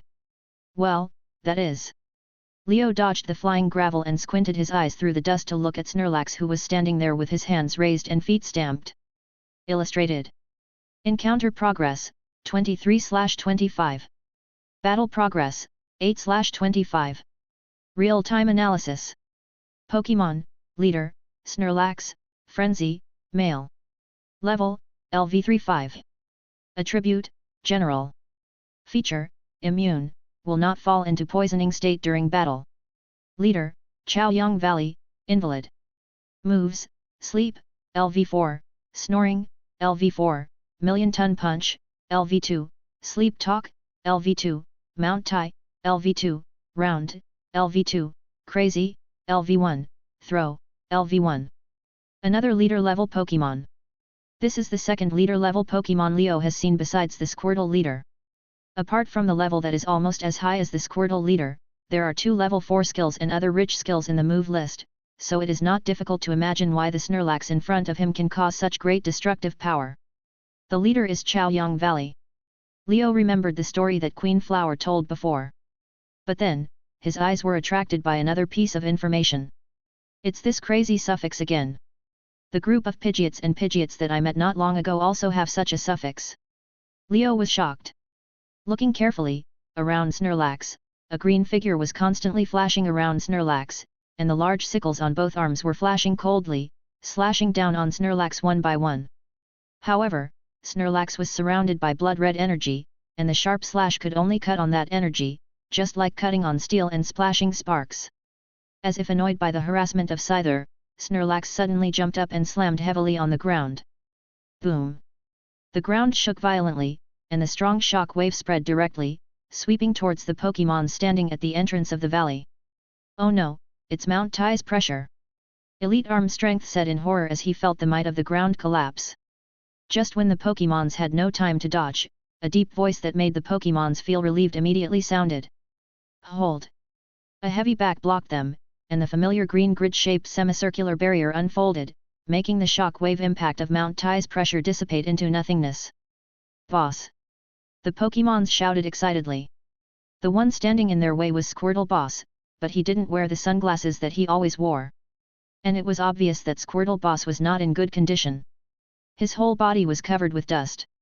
There were even some cracks on the hard shell behind him. The wound on his left arm was so deep that the flesh was visible. His right hand, which was raised to perform the hold move, was also trembling slightly. Front row, assault formation, spread out. Hearing Squirtle Boss's calm command, the Pokémons subconsciously entered the battle mode. The elite Armstrong in the front row led Armstrong, Monkey King, Guaidud and other Pokémons with powerful assault capabilities to scatter directly. With agility, they moved on the broken ground plates and surrounded Snorlax in a very short time. At the same time, the giant bee with 2 long spears aimed their sharp spears at Snorlax in the air. Back row, abnormal state. Grass and insect-type Pokémon such as Walker, Stinkflower, Paras, Unicorn, and Caterpillar gathered grass-green energy, and the moves Paralysis Powder and Hypnotic Powder scattered yellow and purple powder mist, and the move Silk Spinning formed a tough and sticky insect net. Butterfree flying in the sky waved its light insect wings, and the strong wind from the wind move blew the insect net under Snorlax, entangled his lower limbs, and the abnormal state powder mist with paralysis current and hypnotic breath enveloped Snorlax along the wind. Roar! Suddenly inhaling the mist with paralysis powder and hypnotic powder, Snorlax felt numb and stiff all over, and his head was dizzy. He couldn't help but roar loudly. His fat body moved desperately, trying to escape the range of the powder mist, but because his feet were entangled by the extremely sticky insect net, he fell to the ground without paying attention. Assault! With a brief command, the Pokémons who had been ready to attack Snorlax used their most powerful moves to attack Snorlax's fallen body. The armsmen carried brown-red fighting energy on their feet and kicked Snorlax with a lower body kick. The Geodudes picked up various sharp or hard stones from the scattered rubble around them, wrapped the stones with brown rock energy, and hit Snorlax like falling rocks. The monkey monsters danced with their claws, and used the scramble move to hit Snorlax. After the giant beepers in the air accumulated their strength, they dived at high speed and stabbed Snorlax fiercely with their sharp double guns. They broke away with one blow, and then pulled up to a certain height in the air again, repeating the dive and stab. Ah! Snorlax was unable to dodge the attacks of the Pokémons due to his huge and heavy body. He could only lie on the ground and passively endure it. The constant pain from his body stimulated him to become more crazy. Seeing that Snorlax was suppressed and could only lie on the ground and struggle powerlessly, the Squirtle boss breathed a sigh of relief and directly dispersed the hold barrier. After a burst of attacks like mercury pouring down on the ground, most of the Pokémons were panting and recovering their energy. Snorlax, who was lying on the ground with his head in his arms, had a fierce look in his eyes. He grabbed the thick tree trunks lying on the ground beside him with an agility that was inconsistent with his fat body, and used his huge strength to throw several tree trunks like boomerangs at the group of Pokémons. The incident happened suddenly, and the Squirtle boss couldn't gather energy quickly to cast the hold barrier again. However, he was not panicked at all. He calmly shouted to the green figure resting beside him, "Mantis, cut them off!" Shua!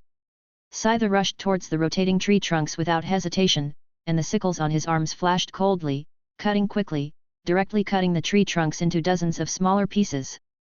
Shield team, block it! The Squirtle who had been guarding in front of the grass insect Pokémons in the back row stepped forward, retracted their heads and hands into their shells, and stood in a row with their legs firmly planted on the ground. The retract into the shell move will greatly increase their defense. Bang bang bang! The debris of the tree trunks hit the defense line of the Squirtle, causing no injuries except for making them retreat slightly. At this time, a dazzling light lit up, and the huge flower on the head of the queen flower standing in the back row gathered a large amount of grass energy. "Green grass field," Queen Flower shouted softly, and the energy spread out in a ring, sweeping all the Pokémon standing on the ground, making the Pokémons refreshed, and the tired bodies that were exhausted from excessive energy exertion were restored. After being swept by this green light, the wounds on the body of the Squirtle boss also began to heal gradually. The move Green Grass Field can restore all the Pokémon standing on the ground, which can be regarded as a great weapon for the recovery system. Is this the group battle in the Pokémon world? Leo, hiding aside, was shocked when he saw the smooth coordination of the Pokémon's moves. In the original games or animations, the best battle was 3-3. Although there would be a certain combination between the moves, there was no scene like the one in front of him where dozens of Pokémons took turns to make moves and cooperate, which made people feel excited. Back to the battle scene, Snorlax is not a weak Pokémon. It has a high special defense and is highly adaptable to abnormal conditions. In addition, it has thick skin and a surprising amount of health. Although the Pokémon's fierce attacks like a storm temporarily suppressed Snorlax, but gradually, Snorlax began to adapt. The two sides were deadlocked for a long time. Perhaps Snorlax knew that he could not beat this group of Pokémons with his remaining little reason, so he staggered into the forest. Seeing Snorlax escape, the tense Pokémons finally relaxed. "Oh my god, I'm scared to death." The Squirtles sat on the ground and scratched their heads with their claws. "I'm so tired, I just want to go back to sleep." The grass leaves that were originally towering above the walking grass also drooped down. Yes, yes. The other Pokémons nodded in agreement. Seeing that the crisis was resolved, several elite Pokémons were relieved, and they walked aside to communicate in a low voice without paying attention to the Pokémons who were gathered and chattering. Leo pretended to be calm and listened. But no one noticed that a blue figure flashed in the stream not far away. Chapter 18. While performing healing moves on Squirtle, Tyrannosaurus asked, what happened to Snorlax? Why would he attack Chaoyang Valley? And he would not be like this for no reason, given his good character. Turtle couldn't find the right words for a moment. Squirtle said solemnly, I'm not sure. I was patrolling with Scyther at the time, and he suddenly appeared and attacked us. Scyther leaned against the mountain wall with his arms crossed, and said coldly, Snorlax is not right. And, he looked at the wound on Squirtle's body. I don't think he can hurt you so badly with his usual strength, even if you are not paying attention.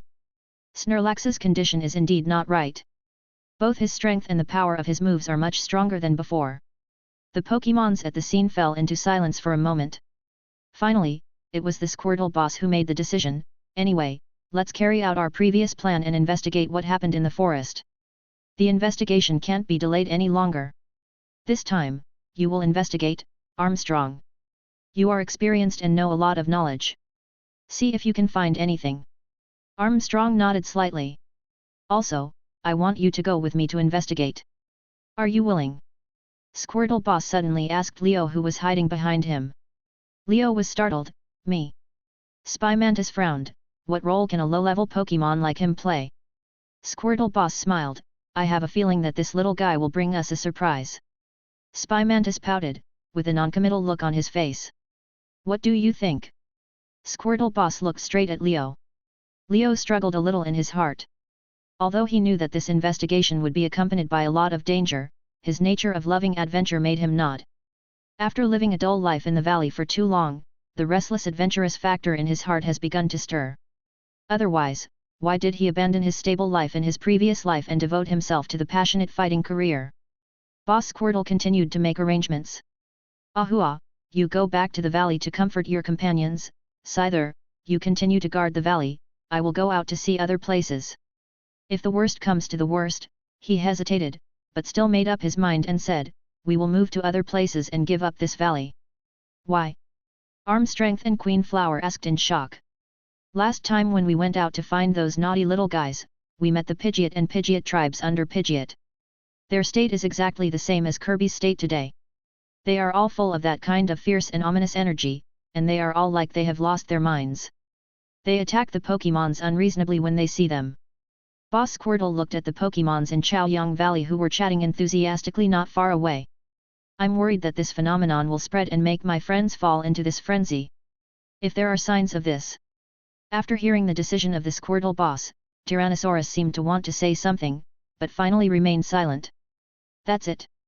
The Squirtle boss stopped Tyrannosaurus from continuing the treatment, stood up and moved his hands and feet, indicating that Tyrannosaurus should lead the Pokémon back to the valley while Leo and Armstrong stayed. Scyther flashed and disappeared in front of the Pokémon.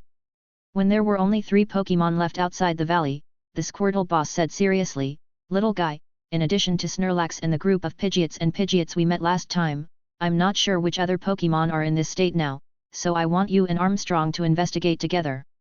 Armstrong cleared his throat and told the investigation plan. Leo listened carefully.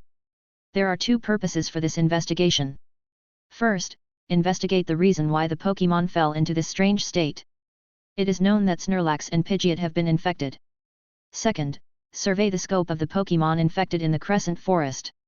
If it is found that it is a large-scale abnormality, we'd better find the root cause of the problem. So, go back and pack up, and we'll set off immediately. After Armstrong finished speaking, Squirtle boss added. If allowed, I hope to find a way to treat this state. Squirtle boss hesitated, although everyone often quarrels and conflicts in the forest, I don't want them to stay in this abnormal state for no reason. Please. Understood. After coming to this Pokémon world, I finally have the opportunity to the fire of adventure in Leo's heart was burning. Boss Squirtle watched the scholar-like arm force pulling Leo, who was eager to try, to discuss the investigation plan, and the scene in his dream flashed in his mind. In the vague fog, various black shadows were lying in all directions, and the dazzling pink and purple light was everywhere. The trembling energy suddenly exploded, bringing a devastating energy frenzy. However, in this frenzy, a motionless figure emitted a blue light that went straight to the sky, protecting the back from being eroded by the violent energy, and that firm figure had a cloak with a blue light flashing behind him. Leo squatted in front of the entrance of Chaoyang Valley, waiting for the armed force to come while checking his attributes. Alas, I didn't have a chance to attack in the battle with Snorlax, and I didn't get any experience. I'm still LV13 now, with an attack attribute of 37, a speed attribute of 32, and other attributes in the 20s. I'm destined to go for high-speed physical attack. Fortunately, Lightning Flash, See-Through and Metal Claws have been upgraded to LV1. The only thing left is Double Payback, which I haven't had much time to practice, so I'll keep it at the initial level of LV0. There's also the move I learned from the Geodudes. I'm ready, let's go. The wrist force that walked out of the valley interrupted Leo's thoughts. I saw a humanoid Pokémon with 3 tile-like things on his head and covered in grey skin, carrying a bulging backpack behind him. Leo stared at the backpack of the arm power and asked curiously, I've always been curious about where the sunglasses of the Squirtle boss and your backpack came from. My backpack is what I brought with me when I went on an expedition with the doctor before. Arm power lifted up the slightly heavy backpack. There are many treasures in it, you will know when the time comes. As for the sunglasses of the Squirtle boss, well, how should I put it, have you noticed the scar on the right eye of the Squirtle boss? Leo was startled when he heard this, and recalled the scar that he saw when the Squirtle boss took off his sunglasses from top to bottom. The boss had the sunglasses a long time ago. To be honest, I don't know where they came from. We asked him before, but he was unwilling to tell us. Wrist power sighed, but every time we mentioned this, the boss would always be in a bad mood. Over time, we stopped talking about it. A level 36 Squirtle that has not evolved yet. It seems that the boss has a lot of stories. Your things have been, put in your backpack, right? After being in the valley for a long time, and Leo did not deliberately hide it, many Pokémons knew that Leo had a very magical backpack. I brought all my belongings with me. Sister Hua also organized the Pokémons to pick a lot of tree fruits. There should be no problem with food supply. Okay, let's go. Leo patted the grass clippings on his body and followed the pace of wrist power.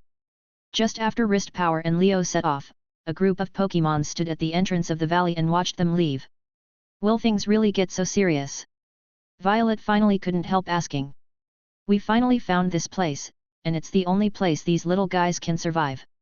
Violet couldn't continue, turned her head, and shed tears with some sadness. Humph, no matter who comes, I won't allow them to destroy this place. Spy Mantis' words were as cold as ever, but in his slender eyes, a trace of sharp anger flashed from time to time. At this time, Squirtle Boss comforted the 2 Pokémons, things may not get so bad. What we can do now is to be prepared and do our best. At this time, a wrist rushed out of the valley, shouting, Boss, Sister Hua, come quickly, mosquito-repellent tadpole and caterpillar are fighting again. These little brats are still making trouble at this time. Violet was laughed at by anger, and walked into the valley with angry steps. Scyther didn't like to deal with such things. After thinking for a moment, he disappeared in front of Squirtle Boss and went to patrol the valley. Squirtle Boss smiled and shook his head, and followed behind Tyrannosaurus and Armstrong back to the valley. But before passing by the spacious and neatly trimmed cave entrance in the valley, he silently said, protecting this place is not only for these children, but also for the children. My son and my friends, or for my belief in life. Chapter 19. South of Crescent Forest. In front of the long mountain range that divides the forest, there is a huge lake shaped like a crescent moon. The lake water is clear and you can see the bottom. In the center of the lake, there are various rocks of different sizes. A little further away, a waterfall pours down from the cliff like an upside-down bead curtain. The rushing water curtain washes the several huge rocks below heavily, and spreads into countless sparkling water splashes in the sun, falling into the lake. At this time, on the largest rock in the center of the lake, a blue duck-like Pokémon frowned. Leader, according to my subordinate's patrol, Snorlax attacked Chaoyang Valley, which he has a good relationship with, not long ago. However, the reason is not yet clear. He was repelled by the Pokémons led by the Squirtle boss of Chaoyang Valley and fled back to the forest. I think this attack is strange, and I suggest strengthening vigilance to prevent Snorlax from turning his target to us." The spherical figure with a white belly and black counterclockwise threads standing next to him said. "What are you afraid of?" Splash! A dragon-shaped Pokémon suddenly emerged from the water surface on the side of the rock, with 3 green horns on its head rising high, and a fierce look on its face. "No matter how strong the general Pokémon is, it is impossible to defeat me in a place full of water energy." Roar! "Gyarados, be quiet." The Golduck leader glanced at Gyarados. Roar! Gyarados still looked irritable, but under the aura of the Golduck leader, he could only shut up obediently. "Laplace, what do you think?" "I think the threat of Snorlax cannot be ignored, and it is necessary to take precautions. But the most important thing at the moment is to go to Chaoyang Valley to learn about the details of this attack. I believe that Snorlax will not attack the Chaoyang Valley that he also participated in building for no reason." Not far away, Laplace, who was carrying an uneven grey shell and shaped like a long-necked snake dragon, swam to the side of the rock and said softly. The Golduck leader pondered for a moment, and his face returned to calmness. "You make sense, Mosquito. Lead a few Pokémon to Chaoyang Valley to inquire about the situation. Laplace, you and Gyarados, organize all Pokémon that can fight, strengthen the patrol around, and report back immediately if there is any abnormality." Laplace nodded. "Roar, I can defeat Snorlax by myself, why is it so troublesome?" Gyarados on the side impatiently dived back into the lake. "Chief, if you want to investigate the details of Chaoyang Valley, I think it is no longer necessary," Mosquito said. "Oh. I heard on my way back that Chaoyang Valley has sent people to investigate. According to my guess, they should first come to Crescent Lake to ask for the leader's help." Gotha Duck leader said thoughtfully, "Do they want to use that trick?" "That's right, this is indeed a good method, but do you know who will come this time? Queen Flower, or that battle maniac Scyther?" "No, neither. It is said that it is the foreign Armstrong who rarely leaves the valley, and a strange Pokémon that has never been seen before." "Strange Pokémon? It won't be picked up by Squirtle again." "Hee, interesting." Leo and Armstrong left Chaoyang Valley and decided to walk along the stream winding out of the valley. "Pa," Leo kicked a stone on the shore and asked Arm Power curiously, "Brother, where are we going now?" Arm Power took out a paper map from his backpack, observed it and said, "Let's go to the Crescent Lake in the south of the forest first, and we can get there by following this stream." Looking at the huge lake icon that Arm Power pointed to on the map, Leo asked, "Crescent Lake? Is it the territory of those water Pokémons mentioned before? What are we going there for? The more troublesome thing now is that there is no clue to track, and we don't know the whereabouts of Snorlax. We don't know where to start the investigation, so we have to rely on the help of that person. Don't look at that person because he is a water Pokémon, he also has a very amazing skill, you will know when the time comes." Arm Power said mysteriously. Leo became more and more curious, and recalled the introduction of Golduck in his mind. Gotha Duck is a duck-like Pokémon, the evolution of Psyduck. It has webbed feet and hands, swims very fast in the water, and can learn powerful water attribute moves and super moves. Thinking of the silly Psyduck played by Misty in the animation, Leo couldn't help but wonder what kind of Pokémon Golduck, the evolution of Psyduck, is. The stream gradually began to expand as the terrain changed. The terrain sank, and the water flow became more and more turbulent, forming a stream. It became a river, running between the cliffs on both sides. Watching the changes in the surrounding environment, Arm Power's eyes lit up. "We are almost there. I don't know if it was caused by the abnormality of the forest." Along the way, Leo and Arm Power didn't meet any other Pokémons, whether they were the green caterpillars and unicorns that usually appeared everywhere, or the water Pokémons such as the horned goldfish and agate jellyfish that appeared in the river from time to time. Suddenly hearing Arm Power's words, Leo, who was about to yawn out of boredom, instantly became energetic. Hwalala! The river beside him became more and more surging, and after passing the jungle that blocked the view, the crescent-shaped lake and the waterfall in front of him appeared in front of Leo. "Wow, it's spectacular!" The suddenly clear scene made Leo exclaim in amazement. Although he had visited once or twice before, the natural beauty still made Arm Power's eyes full of appreciation. "Let's go!" Arm Power came back to his senses and called. The two Pokémons looked around and walked to the edge of the Crescent Lake. Suddenly, a dragon-type Pokémon with blue scales broke through the water, staring fiercely and said, "Who are you? What are you doing here?" "Gyarados. Seeing this majestic dragon-type Pokémon evolved from the big and fierce Magikarp, Leo was amazed. With this size and momentum, it really deserves to be one of the popular Pokémons. In the previous life game, Gyarados was one of the most powerful Pokémons that ordinary players could easily obtain. His degenerate Magikarp can be caught in almost any waters. As long as you catch a good Magikarp and survive the period of evolution, when it evolves into Gyarados, the racial attribute value will almost double, which can be called the ultimate salted fish turning over. Moreover, Gyarados not only reduces some attribute weaknesses due to the attribute of water plus flying, but also can learn powerful moves such as Dragon Dance and Reverse Scale.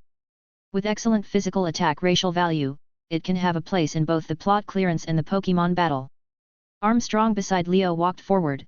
We are Pokémons from Chaoyang Valley. Today we come to ask the leader of Crescent Lake Golduck for something. I hope you can introduce your leader to us. Gyarados looked down at the two Pokémons, still keeping a fierce face and said, even if you are from Chaoyang Valley, you can only see our leader by defeating me. Roar, come on, who will fight me? While speaking, the thick dragon tail slapped the water behind him, stirring up water splashes. Looking at Gyarados' unyielding posture, Leo and Armstrong knew that they could not escape this battle. They looked at each other, and Leo's eyes were full of "Big brother, you come on and I will help you to scavenge the battle." Armstrong smiled slightly, but his figure did not advance but retreated, retreating several meters away in an instant, and a voice came, "Gyarados, if you want to fight, let me, your little brother, fight with you." Big brother, are you serious?" Leo's face was full of big WTF, facing the 6 to 7 meter tall Gyarados in front of him. His height of about 0.8 meters was almost the same as a little guy. "Brother, the flying type restrains the fighting type, how can we fight?" Leo complained. However, even if he complained, the excitement of facing a strong enemy made Leo ready for the battle. When Gyarados saw that there was a fight to fight, he instantly became excited. Iron Tail. The Iron Tail was used instantly, the dragon body twisted, and the thick tail covered with a silver-grey luster fell down. A sneak attack. You have no moral principles. Caught off guard, Leo could only bite the bullet and quickly cross his hands above his body, gathering fighting energy all over his body. Bang!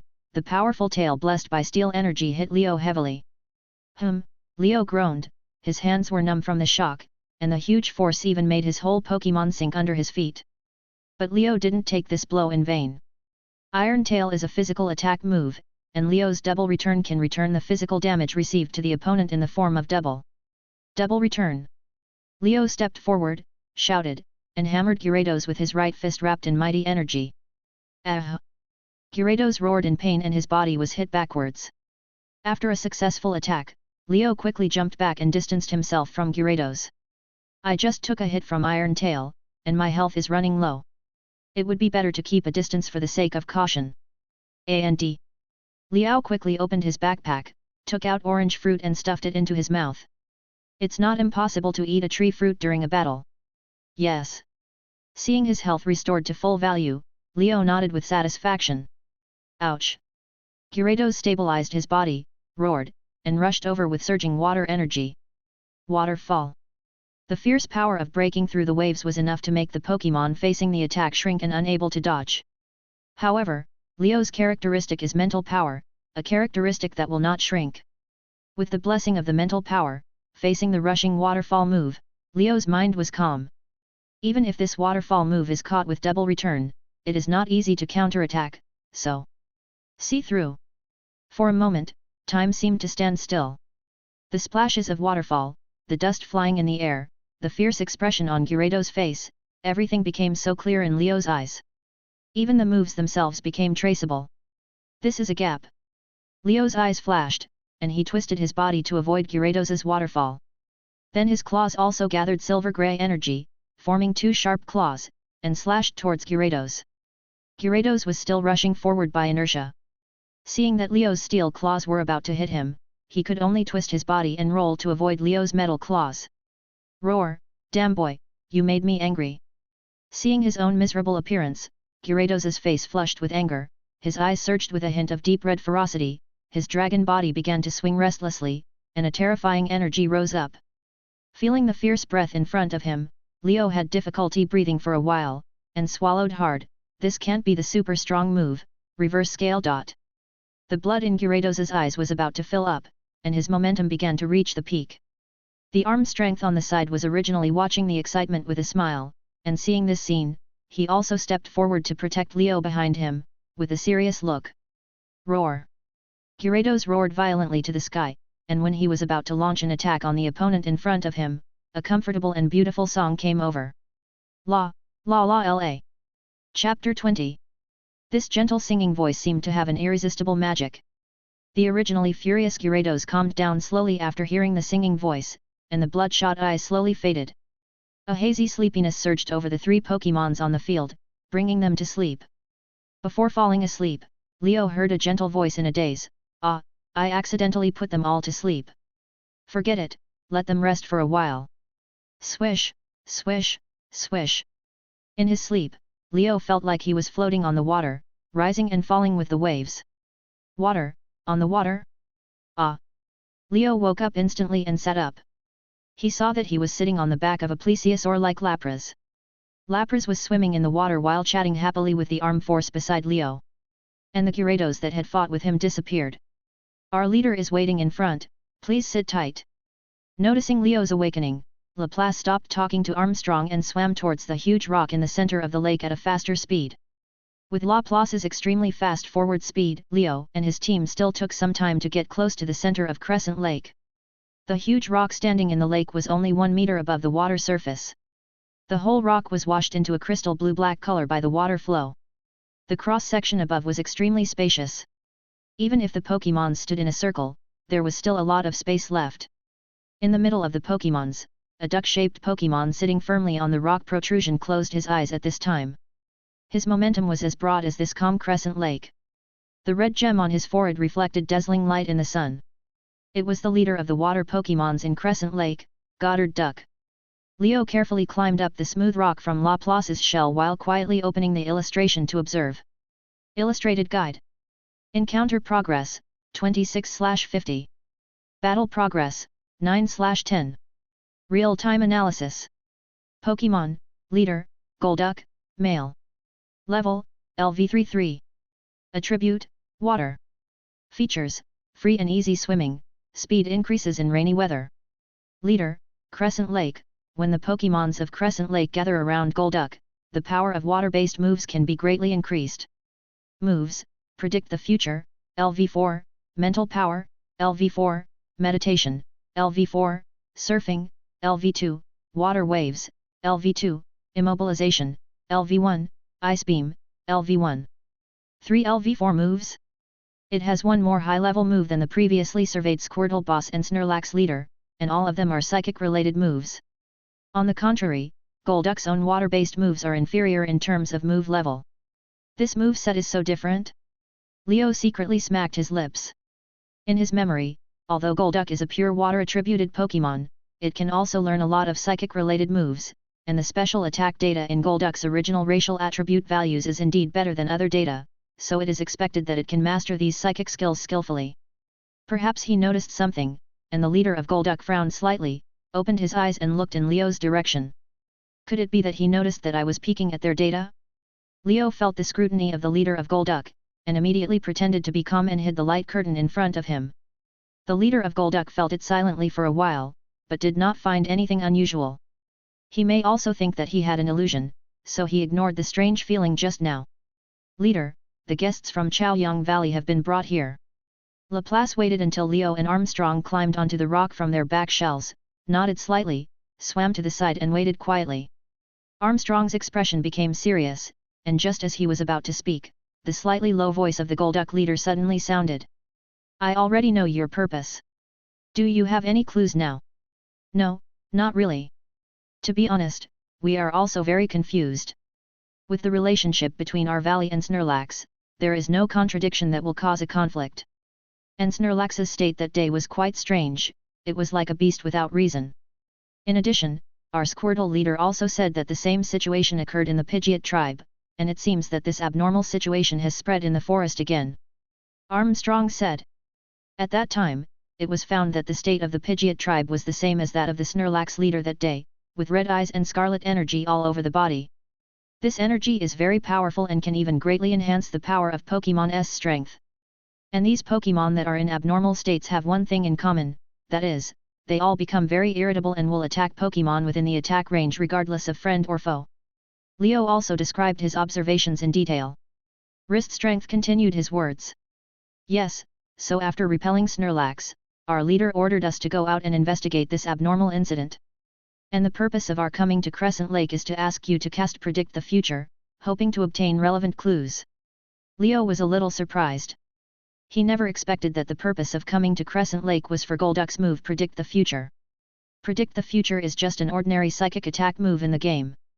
The effect is that after a few game rounds of using this move, the opponent will be attacked by psychic thoughts. Now in the real Pokémon world, this simple attack move seems to have a different effect, and with the cooperation of Golduck's high-level moves, it seems that it can play a role in prediction. Leo guessed uncertainly. Predict the future is not something that can be used casually. Are you ready? The Golduck leader said lightly. Yes, I will use my memory as the past and these first dropped from the Snorlax leader as the present to ask you to predict the future. Wrist Strength took out a bag of grey-black fur wrapped in leaves and a pink crystal clear gem from his backpack. This superpowered gem is the reward for your help. Seeing the superpowered gem, the Golduck leader showed a little surprise. This is a very rare thing. It seems that you are really well prepared this time. The Golduck leader looked up at the sunny sky. But now is not the right time. You should rest first and wait until the evening. Leave it to you, Laplace. Laplace swam forward. Come on, I'll take you to the resting place first. Watching Leo and Armstrong swimming with Lapras towards the waterfall, the Golduck leader closed his eyes again and sat cross-legged. The red gem on his forehead flickered, and energy was floating faintly on his body. The whole Pokémon seemed to be lifted by an invisible force and slowly floated in the air. The thoughts around the Golduck leader kept fluctuating. Seeing that their leader had entered the state of meditation, the other Pokémons around did not dare to disturb him and swam into the water to disperse. Chapter 21. Sitting on the back of Lapras, swimming all the way, some water-type Pokémons popped out of the water around them from time to time and looked at the two strange faces with curious eyes. After getting the promise of help from the leader of Golduck, Arm Strength seemed to have put down his worries and his expression became relaxed. By the way, Leo, do you know that Crescent Lake is where I met Squirtle Boss? Arm Strength said in a nostalgic tone. After I lost contact with the doctor in this forest, I searched everywhere in Crescent Forest. During the search, I came to Crescent Lake. It was at that time that I met Squirtle Boss who came to negotiate with Golduck. I remember it was for mosquito repellent and the others. I don't remember it clearly, but I know that Squirtle Boss and Tyrannosaurus are very kind Pokémons. After hearing about my situation, they expressed their willingness to help me find the whereabouts of the doctor. It's a pity that I still don't have any clues about the doctor. Arm Strength sighed slightly. Hey, doesn't the Golduck leader here know the move of predicting the future? Why don't you ask him to help search for the doctor's whereabouts? Leo was a little puzzled. Before Armstrong could answer, the voice of Laplace carrying them sounded. The leader's predicting the future is not easy to activate. If you want to predict something, you must have the two elements of past and present to get information about the future. The so-called past refers to the memory related to the future, present refers to the medium related to the future. Only when these two elements are present can you trace back from the past and use the present as the basis to explore the future. Moreover, predicting the future can only predict future events, not the past, but it cannot predict the future that is too far away. If there are no relevant clues in the short time in the future, predicting the future will not actually play any role. Past, present, and future are the three elements. It seems that there are certain conditions for activating predicting the future to predict. But it is true. If there is no limit to the ability to predict the future, which can be called a bug, it will become very scary. In addition to the move Predict the Future, I wonder if there will be other moves that have similar requirements when they appear in the real world? Leo thought absent-mindedly.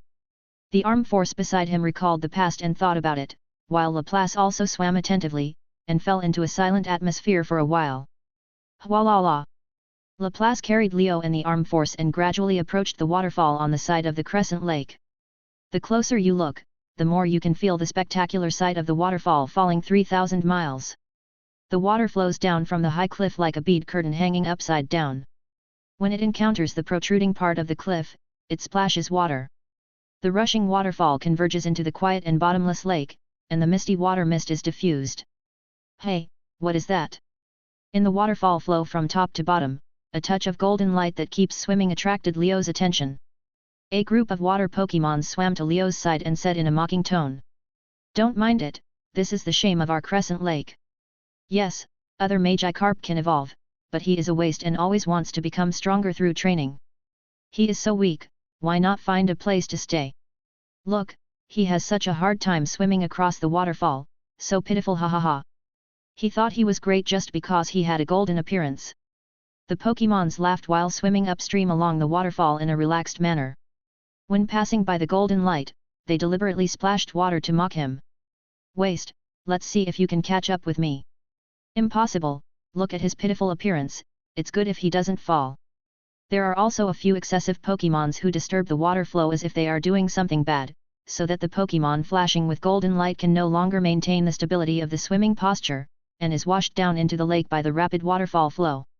Only then did Leo see clearly that it was a golden carp with scars all over its body, but its eyes were full of determination.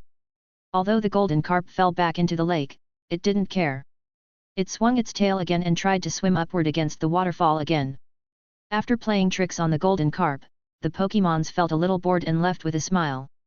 Leo was speechless for a moment. Since he came to the Pokémon world, he really interacted with the Pokémons in Chaoyang Valley. In Chaoyang Valley, all the Pokémons got along very well. Whether they were strong Pokémons or weak Pokémons, they all got along well. They didn't look down on each other because of the difference in strength. Even the seemingly cold Scyther, Leo had seen him more than once with a cold look, seemingly unwilling but actually helping the Pokémons pick various fruits every time. Leo secretly called him Sundaram Mantis.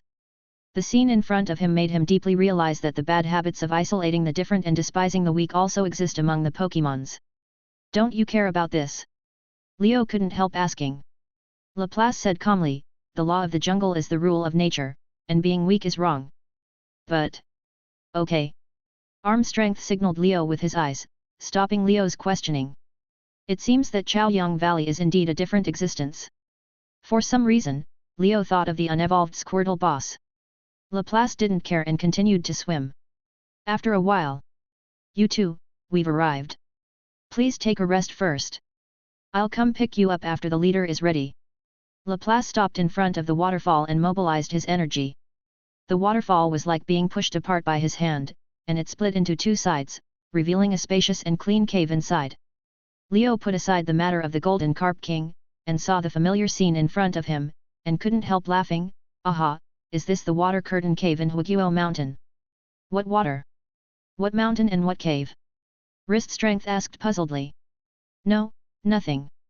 It's obviously impossible for the Monkey King to exist in this world. Leo laughed at himself, jumped lightly, and jumped into the cave. Ah, no, there may still be a big brother, but I don't know if it's possible to meet the Flame Monkey.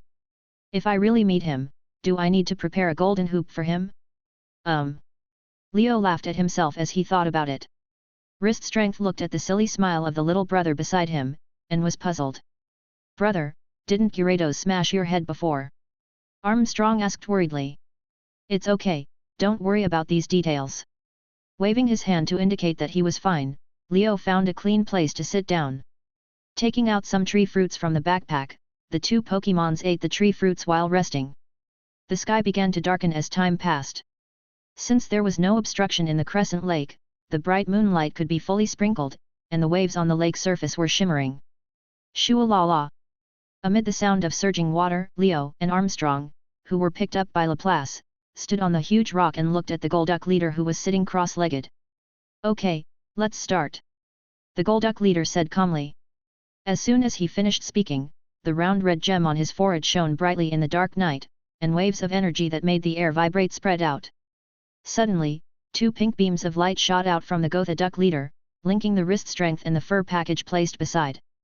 Leo stared at the scene in front of him with his eyes open. This super move was the first time he had seen it. Unlike various elemental or fighting moves that can be seen by the naked eye, super moves highlight a mysterious feeling. As the energy fluctuations became more intense, a hazy image appeared above the Gotha duck leader's head, a large number of black shadows flapped their wings and flew through the dark shadows. A small black shadow fell in the jungle, and then a huge black shadow appeared. Pop! Before the Pokémons could see clearly, the fluctuating energy suddenly broke, and the pink beam dissipated. Hey!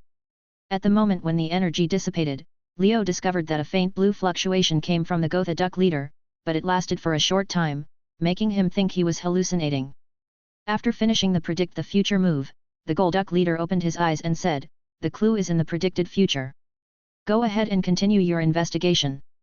Wrist Power hurriedly thanked him, "Thank you very much for your help." After that, he packed up the things on the ground, pulled Leo around and planned to leave on Laplace. Leo scratched his head and prepared to leave with Wrist Power. The Golduck leader looked calm. When he saw Leo turn around, a faint light appeared on his body, and a small pink beam shot towards Leo, but it disappeared before it got close to Leo. Hey? What's going on? Leo felt an itch on his back and couldn't help scratching it with his claws. Seeing the beam dissipate, the Golduck leader's eyes showed a trace of solemnity and confusion. Unable to detect? Is it something without a past, or an unpredictable existence in the future? Golduck Chief Deo was thinking quietly. For the first time, he felt the infinite unknown possibilities in this mysterious Pokémon. Chapter 22. The Edge of Crescent Lake. Thank you for letting us ride. You can come visit our valley when you have time. Armstrength politely thanked Laplace, and Leo echoed him. Laplace nodded gently, without saying anything, turned around and dived into the lake. Brother, the place where the prophecy appeared just now, it can't be. Leo hesitated. Yes, the place with so many flying Pokémons must be there. No way. Leo recalled the first scene of being besieged in his Pokémon career and complained. Those bastard birds are not easy to mess with. After all, fighting type can't beat flying type. Yes, so the leader sent me to investigate with you. Suddenly, a strange voice sounded. I saw a frog-shaped Pokémon wearing white boxing gloves and circles of spiral patterns on its belly jumping out of the crescent lake through the water. You are Mosquito-kun. Leo recognized that this Pokémon with a classic look was the Mosquito-kun who had just stood beside the leader of the Golduck without saying a word. Armstrength was a little surprised and smiled and stretched out his hand, wanting to shake hands with Mosquito-kun. You are very welcome. Mosquito-kun looked at the hand handed over by Armstrength indifferently, and ignored it, and said nothing, just silently following the two Pokémons. This guy is not easy to get along with. Leo complained in his heart. Whether it was the previous bullying incident or the indifferent Mosquito-kun in front of him, it made him feel less favorable towards the Pokémons of the Crescent Lake. Armstrength did not care, tightened the backpack behind him, and called Leo to move towards the central area of the Crescent Forest, the Forest Nest. In the center of the Crescent Forest, due to the abundant sunlight and fertile land, the trees growing here are extremely tall, and the closer to the top, the more sunlight they are bathed in, and the more luxuriant the branches and leaves at the top of the trees grow. A large number of flying Pokémons built their nests among the crisscrossing branches and leaves, so the forest nest got its name from this. The leader of the forest nest is the bird overlord known as the King of the Sky, Pidgeot. Leo looked around nervously after leaving the lake area with a wide view and arrived at the center of the forest with trees, fearing that the group of crazy Pidgeots and Popo would suddenly rush out again. Although my right hand was broken last time, I exchanged 1 for 1 at the limit, and the elite Pidgeot on the opposite side also broke its wings. This time, even if they come in a group, I will no longer be surrounded by those few burdens. Brother Armstrength's strength can definitely deal with most of them, and the rest can be dealt with by mosquito incense. Thinking of having 2 strong thighs to hug this time, Leo regained his confidence. But I'm afraid those bastard flying-type Pokémon will completely fly in the air. I have no way to deal with this. I can't even get close to them, let alone fight them desperately. Well, this is not a solution. I can't count on the electric and ice types. I wonder if Rilo can learn any rock-type skills. Leo racked his brains to recall the Pokémon information he had read in his previous life. Be careful. Mosquito-scented Coil, who had been following behind him silently, suddenly warned in a low voice. Hwala hula, the sound of a large number of flapping wings came from not far away. The enemy is large in number, it is not suitable to fight them directly, let's hide first. Wrist Strength observed quickly and pointed to the dense grass around him. Leo and Mosquito-scented Coil had no objection. The 3 Pokémon quickly hid in the grass, held their breath, and quietly looked out from the gaps in the grass. The leader was the Pokémon that Leo was very familiar with, Pidgeot, which was flapping its brown and yellow wings and flying through the woods. Although it can be seen that the right wing flaps a little unsmoothly during flight, the fierce red light in the eyes remains unchanged, and the sharp claws still flash a cold light. Following the Pidgeot is a large group of Popo tribe and Spearow tribe. Although their bodies are smaller than the Pidgeot, a large group of fierce bird Pokémons flying by is still very impressive. It is impossible to fight desperately, in this life, the only way is to hide aside for a while. Leo crossed out his previous thoughts. Looking at such a group of fierce and evil spirits, his scalp tingled. If he had to face this group of bird Pokémons, even if he was 10 levels higher, he would still be a dead end. Obviously, the two Pokémons around him felt the same way. Seeing the Pidgeots go away, they all breathed a sigh of relief. Just as he was about to get up, Leo suddenly felt like he had stepped on something. Looking down, he saw a small hand covered with mud being stepped on by him. Oh my god! Leo jumped suddenly, and all kinds of thoughts suddenly appeared in his mind. Horrible scene. Hearing Leo's scream, Arm Power and Mosquito Incense quickly entered combat mode, but after a while of concentrating and being alert, they did not find any trace of the enemy. What are you yelling about? Arm Power said unhappily, but he also quickly noticed the object Leo was stepping on. Hey, what is this? Following the direction of the outstretched little hand, the Pokémon saw a human lying face down with his left hand stretched out behind the big tree behind them. Arm Power turned the human over, removed the dirt and fallen leaves on his body, revealing a very young appearance, and the overall body size was not big, probably about 10 years old. Still breathing. Leo saw that this unidentified object was the creature he was most familiar with, and he immediately came to his senses, stretched out his claws and put them under the human's nose to detect the breath. To his surprise, although the breathing was very weak, there were still signs of airflow, indicating that the human child was still alive. Leo was overjoyed at the first human he saw in the Pokémon world, and naturally did not want to find a corpse. A bird flying by, a figure lying in the jungle, could this human child be the clue we are looking for this time? Arm Power recalled the scene he saw in predicting the future and guessed. There is also a backpack here. Regardless of Arm Power's thinking, Leo found a small backpack not far from the human child, stretched out his claws to pick up the backpack, and the backpack made a rattling sound, as if there were a lot of sundries in it. Because Arm Power himself was carrying a large backpack, Leo carried the human child on his back and carried the small backpack he had picked up in his hand. Thanks to the strong body of the fighting Pokémon, carrying a human child and holding a small backpack was not too hard for Leo. What do you think, should we go to Crescent Lake, or go back directly to Chaoyang Valley? Leo asked Arm Power. Wan Li also seemed a little distressed, it will take a long time to go back and forth. Just when the two Pokémons were in trouble, Mosquito Incense June spoke again, don't bother. After that, he looked around, walked to a tree that seemed particularly sturdy, and used both hands to generate a mysterious energy, and then slapped the trunk hard. Pa, shoo-la-la.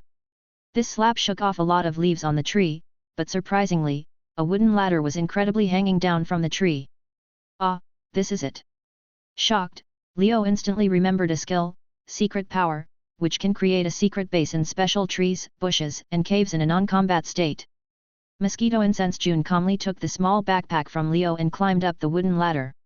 In fact, he might be a good Pokémon, but his personality is a little cold. Leo thought of it, holding the human child behind him with his left paw, and holding the wooden ladder with his right paw and climbing up. After a while of crawling, the three Pokémons, and an unconscious human child, came to a spacious space on the top of the tree. This move is really powerful, it is simply a magical skill that is essential for traveling. Leo put down the human child and looked at the wide surroundings, and couldn't help but envy. As expected of an Pokémon who has followed a knowledgeable doctor, Arm Strength obviously also knows the ability of the move Secret Power, so facing this incredible secret base, he still seems relatively calm. Shua! Mosquito Coil sprayed a stream of water from his mouth, washing away the mud and fallen leaves on the human child.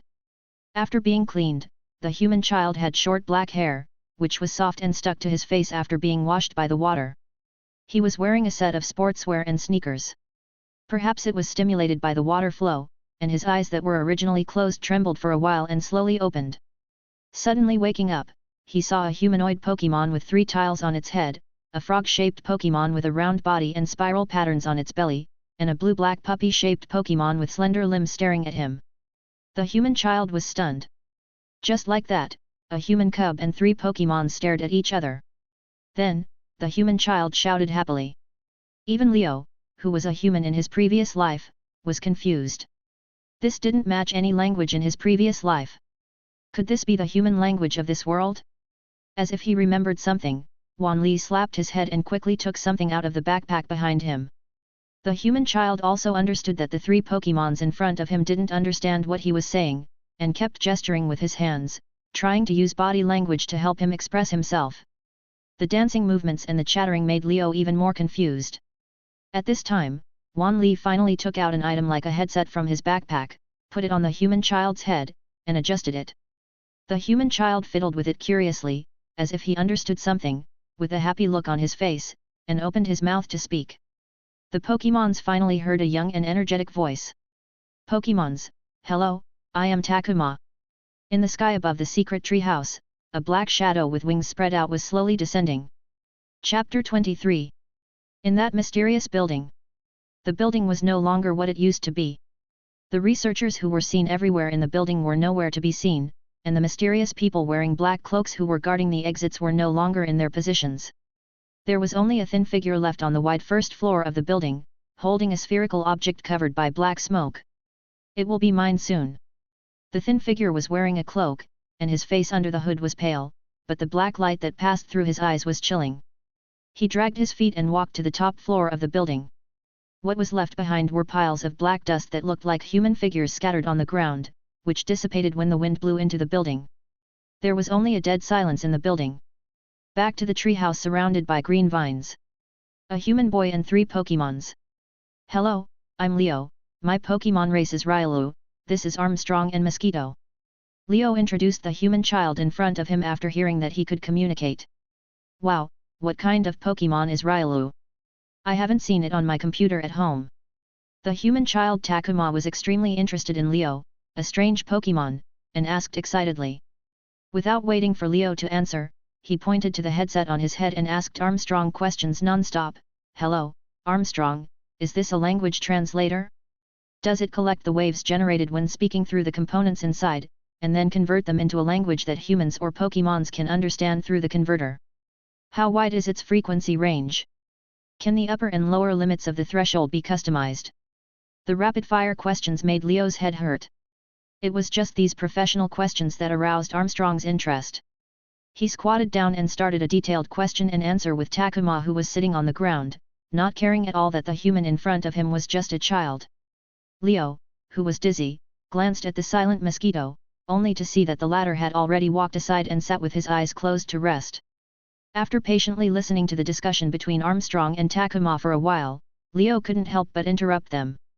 Okay, let's talk about these things later. You are, Takuma, right? How did you faint in this place? Takuma stopped the discussion with Armstrong with some reluctance, but when he thought of what happened not long ago, a trace of fear appeared on his face. I was kidnapped by several men in black to a place like an experimental base, and then locked in a room. Before, except for the 3 meals a day delivered by men in black, they didn't let anyone else contact me, but no one delivered meals for a long time yesterday, and I accidentally found that the door lock was broken, so I ran away. I was so hungry when I ran to this place that I fainted. Then I woke up and saw you guys. The kid spoke clearly and logically. He saw the small backpack of the mosquito frog on the ground from the corner of his eye, and his eyes lit up. Ah, I stole it from the test base, ahem, no, I took it out. I think there must be something good in it. The people who kidnapped me must be bad guys. It must be a good thing that I took their things away. I am not a thief. Seeing the strange looks of the Pokémons, Takuma smiled a little embarrassedly. Test base. Arm Force seemed to have thought of something, and hurriedly asked, have you seen an old man with grey hair, a pair of black square glasses, and a V-shaped beard under his nose? Grandpa, Takuma frowned and recalled, and suddenly slapped his thigh. When I ran away, an old man also ran out of the next room. He looked the same as you said, wearing a white coat. After helping me open the door of the test base, he did not run with me, but muttered something like we can't let such mistakes continue, and then ran to the upper level of the test base. After listening to Takuma's story, Arm Force was overjoyed and looked like he couldn't wait to set off. Wait, brother, Leo pulled Arm Force. Don't worry, I think things are a bit strange. Ask clearly before taking action. I have been looking for so long, and I don't care about this period. Yet. Arm Force suppressed his impatient heart, and after calming down, he also thought of a few points. Takuma, where is the test base you escaped from? Probably in this direction. It's quite far away, and there are mountains around the test base. Takuma lay on the wall of the secret base and looked out, pointing in a direction uncertainly. Secret power. The base built on the tree is like a treehouse. The wooden floor and the surrounding walls are all made of dense leaves. Although it is airtight, there are still some large or small gaps through which you can peek at the outside. You are pointing to the east. Comparing with the map, Arm Power and Leo studied together. With the Pokémon's natural sense of direction, Arm Power quickly pointed out the approximate location of the test base on the map. On the right side of the map, the east of the forest corresponds to the Chaoyang Valley in the west. Hey, brother, where is this place? Leo pointed his claws at a large circle of red lines on the right side of the map. Arm Power frowned. Do you remember the poisonous swamp I told you about, where a group of poison and ground Pokémons live? He pointed to the place surrounded by a circle of red lines. Well, this is it. In this case, if you want to go to the test base, you must first pass through the poisonous swamp here. Toxic, this is troublesome. Leo scratched his head with a tricky expression on his face. Poison is a very troublesome abnormal state. In the battle rounds in the game, the Pokémons in the poisoned or poisonous state will lose a certain amount of life points every round. What's more troublesome is that in the non-combat rounds, life points will be deducted for each fixed number of steps. In the real Pokémon world, poisoning is a fatal abnormal state. No wonder a red circle is drawn on the map around the poisonous swamp to remind people of its danger. What's more dangerous is that there are many Pokémons and a powerful leader living in the poisonous swamp. It is probably impossible to sneak in without alerting them. However, Leo woke up instantly. Since you have to go through the poisonous swamp, Takuma, how did you escape? Hearing Leo's question, Takuma smiled and reached out to grope on his collar, and then seemed to click a button. With a puff sound, a mask inflated from the collar of Takuma's clothes and unfolded, covering his face. This is the all-environment adaptive equipment jacket that I modified myself. It can be assembled into a gas mask, a diving oxygen mask and an infrared night vision device. Also, Takuma bent down and pointed at the shoe on his right foot. As long as the speed is fast enough, no Pokémon can catch up with me. Snap, a row of rollers slid out from under the sneakers that Takuma was wearing, and the mechanical structure behind the shoes deformed, extending two jet pipes, and a weak airflow was ejected from the nozzles. Look, as long as I increase the output power, I can. Wow! Bang! The jet pipe of the sneakers ejected a strong cyclone, and the huge impact force slammed Takuma onto the wall of the base. Fortunately, the walls of the base are made of soft leaves and vines, which provided Takuma with a strong buffer and prevented him from getting hurt. Hehe, that's how I ran out. Takuma smiled awkwardly while sitting on the ground. Leo looked at Takuma's high-tech products speechlessly, and complained wildly in his heart. Sure enough, are all 10-year-old children in the Federation? No, the Pokémon world monsters? Like C, Smau, Heo, Crossed Out, and the like. Can you lend me this equipment? Arm Strength's eyes lit up. Sure. Takuma agreed readily, not caring about the value of his equipment at all. Leo instantly saw through Arm Strength's thoughts. No, brother, even if you break into the atmosphere alone, the poisonous swamp, rush into the test base to find the doctor, how are you going to bring an old man back? Leo felt that he had to be steady and persuaded Arm Strength. Let's talk about it later. After searching for so long, I finally got the clue of the doctor. I must find the doctor. The originally calm and steady Arm Strength has been affected by the mood of being eager to find the doctor and has become impatient. I still remember that many Pokémons chased me at that time, their eyes were red, and it was scary. And there was a super large Pokémon among them, and the ground shook when it ran, and it almost broke my running shoes. Takuma looked scared. Hearing that the Pokémons in the swamp were in such an abnormal state, Leo felt that things had to be considered carefully. Leo and Arm Strength were arguing constantly, and Mosquito Coil, who had been leaning against the wall to rest, suddenly changed his expression. Stop making noise, be quiet. Mosquito Coil whispered, and after hearing the warning, the two Pokémons and the child fell silent. Only the sound of flapping wings was heard outside the base, fluttering from far to near, flying around for a while, and then the sound gradually disappeared in the distance. Hey! Everyone breathed a sigh of relief. I still think. Before he finished speaking. Ang! A huge and violent bird cry suddenly sounded in my ears. Then, a pair of scarlet claws flashing with sharp cold light broke through the wall of the base and grabbed the Pokémons and Takuma with a fierce arrogance. Chapter 24. Be careful. Facing the giant claws, Leo's hair exploded instantly, and he pounced at Takuma at a very fast speed, rolling to the side. Arm strength and mosquito incense also rolled to the side to avoid it. The attack missed, and the huge bird spirit raised its wings, and a fierce whirlwind blew, tearing the secret base on the tree into pieces. Ouch! Because the tree base was destroyed, Leo and Takuma were thrown to the ground fiercely. This is the king of the sky, Pidgeot. Takuma, who was in pain from the fall, saw this majestic bird spirit and couldn't help but exclaimed. Pidgeot is the evolved form of Pidgeot, and it is also the final evolved form of Popo. Compared to the Pidgeot is a lot bigger, with brown feathers covering its powerful wings, and 3 red feathers on its head, yellow in the middle, fluttering in the wind. Its sharp beak and claws are full of power, and its fierce scarlet eyes and wide and strong wings all give the Pidgeot a kingly demeanor. The Pidgeot in front of him is obviously a leader, and is even bigger than an ordinary Pidgeot. It is now flapping its wings and floating in the air, overlooking Leo and his party. It's probably because we are too loud, and the Pidgeot is attracted here. Leo looked at the Pidgeot, which is obviously not easy to mess with, and secretly complained. Before, he thought that he could still fight with the Pidgeot, but facing this fierce Pidgeot, he probably would be a piece of cake. Muttering to himself, Leo took a quick look at the illustrated guide before the Pidgeot launched an attack. Illustrated guide. Encounter progress, 33/50. Battle progress, 17/25.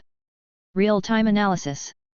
Pokémon, Leader, Pidgeot, Frenzy, Female. Level, LV36. Attributes, General and Flying.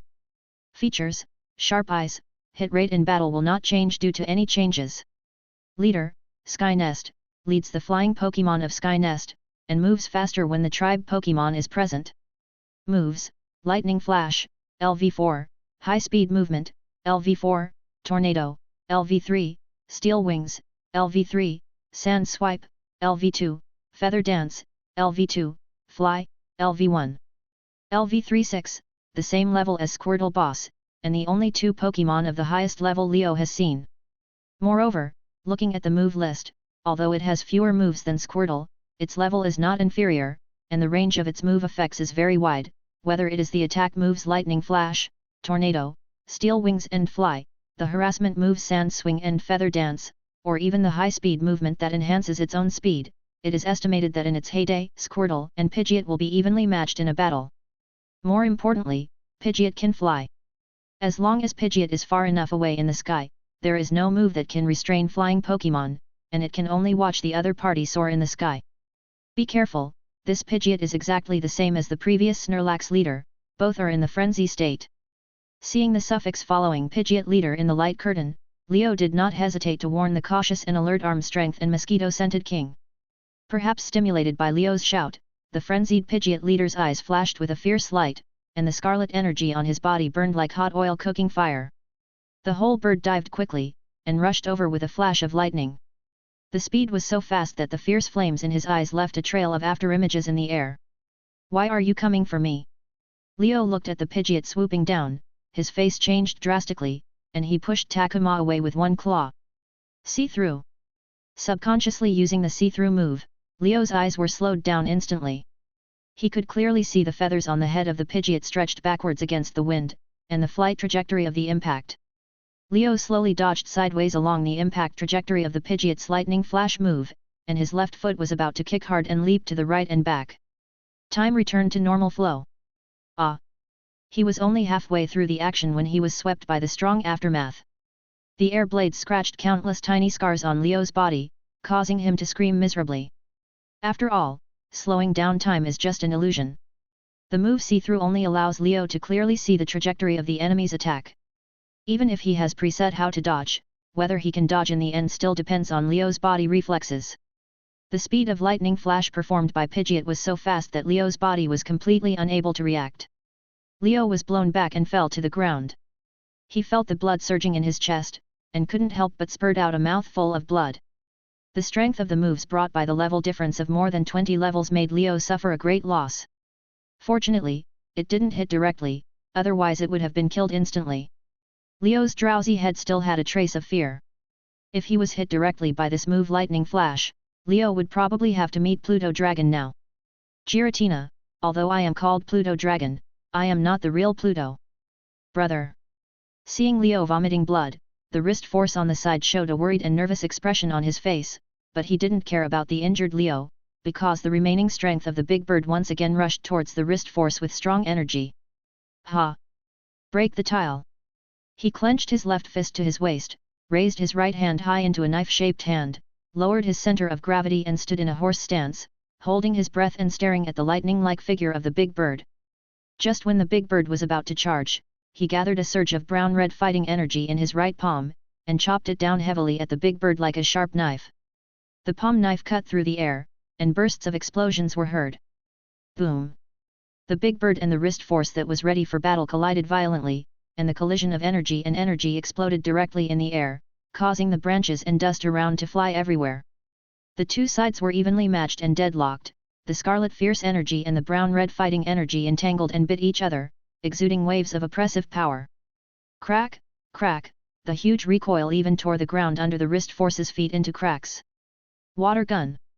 Puff, a strong stream of water suddenly spurted out from the side, hitting Dabito, causing her body to tilt and slightly lose balance. Opportunity. Ha! Seeing that the opponent was unbalanced in the stalemate, Wrist Power's momentum was strong, and he took advantage of the situation to step forward, mobilized the fighting energy of his whole body, and chopped down with the palm knife in his right hand. Bang! Unfortunately, this fierce attack missed directly, and Dabito lightly turned over to avoid Wrist Power's powerful breaking tile, flew back into the air, with a fierce light in her eyes, and her wings rolled up two whistling and rotating tornadoes, rolling towards Wrist Power. The wrist force used up all the moves and had no time to dodge. He was caught off guard and could not dodge for a moment. The tornado move performed by Pidgeot formed a strong tornado that swept up all kinds of debris on the ground. The wrist force caught and it was scratched all over by various sharp gravel and thick broken wood. Then, it was thrown down from a high place. For a while, it fell into a state of serious injury and could not fight again like Leo. Two of the three Pokémons fell in an instant. Pidgeot turned its fierce eyes to Mosquito-kun, the only one standing on the field. Even though she had almost lost her mind, she still remembered the pain of being hit by a water gun just now. Mosquito-kun looked at Pidgeot calmly. Leo was seriously injured, his mind was in chaos, and the remaining consciousness was desperately thinking about how to resolve this crisis. If Mosquito-scented Coil cannot beat Big Bird, how can we escape? Big Bird can fly, and it is extremely fast. Running on the ground will definitely not be able to outrun her. Let's run underground. Oh, I still have that trick. If I want to use that trick to escape, I must first restore my health to have the strength to use the trick. Eating tree fruits is too slow, so. The consciousness unfolded its own system light screen, selected backpack, scanned the various items, and selected two of them. Bang! 2 bottles of purple spray appeared out of thin air in Leo's hand. He used all his strength to pass the 2 bottles of spray to Takuma, who was nervous at the side. Takuma, spray these 2 bottles on me and Wanli. Quick! Takuma was surprised. Ah, this is the wound medicine sold in the store. Ryalu, how do you have this thing? And how can you suddenly conjure up wound medicine? Is this high-tech? Or is it your superpower? Leo wanted to kill this naughty kid who couldn't tell the occasion with one claw. Didn't he see that it was an extreme emergency? It was already a time, and he was still asking a million questions here. Fortunately, Takuma still knew the severity of the matter. He put away his curiosity, grasped the switch of the wound medicine with both hands, and sprayed it on Leo and Wanli. The cold wound medicine mist sprayed out of the bottle, scattered on Leo and Wanli, flashing with crystal light. Leo watched his health rise from the dying 5/45 to 25/45 in his consciousness. He finally felt his body regain its vitality and his mind also recovered with the increase of his health. Gradually sobering up. This medicine is really a good thing. Looking at the only 3 bottles of medicine left in his backpack, Leo felt lucky. To talk about how this medicine came from, we have to start from the last time Leo found 2 more water stones in his backpack. The 2 inexplicably appearing water stones were obtained as rewards after reaching the encounter progress in the system's illustration. After realizing that there would be extra rewards for completing various progress in the illustration, Leo was quite enthusiastic about meeting various Pokémons, and when conditions allowed, he took the initiative to initiate requests for sparring and fighting.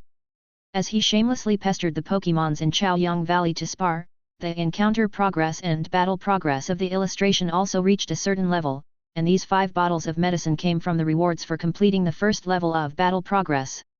The encounter progress is one step further, completing the second stage, and also obtaining a very useful item for fighting Pokémons, the Black Belt. After the Pokémons carry this item, the power of fighting attribute moves will be improved. The Black Belt is usually tied around Leo's waist and used as a belt. Because everyone did not expect that the fighting type moves used by Leo would be more powerful than those of ordinary Pokémons, the Pokémons in Chaoyang Valley suffered a great loss. Chapter 25.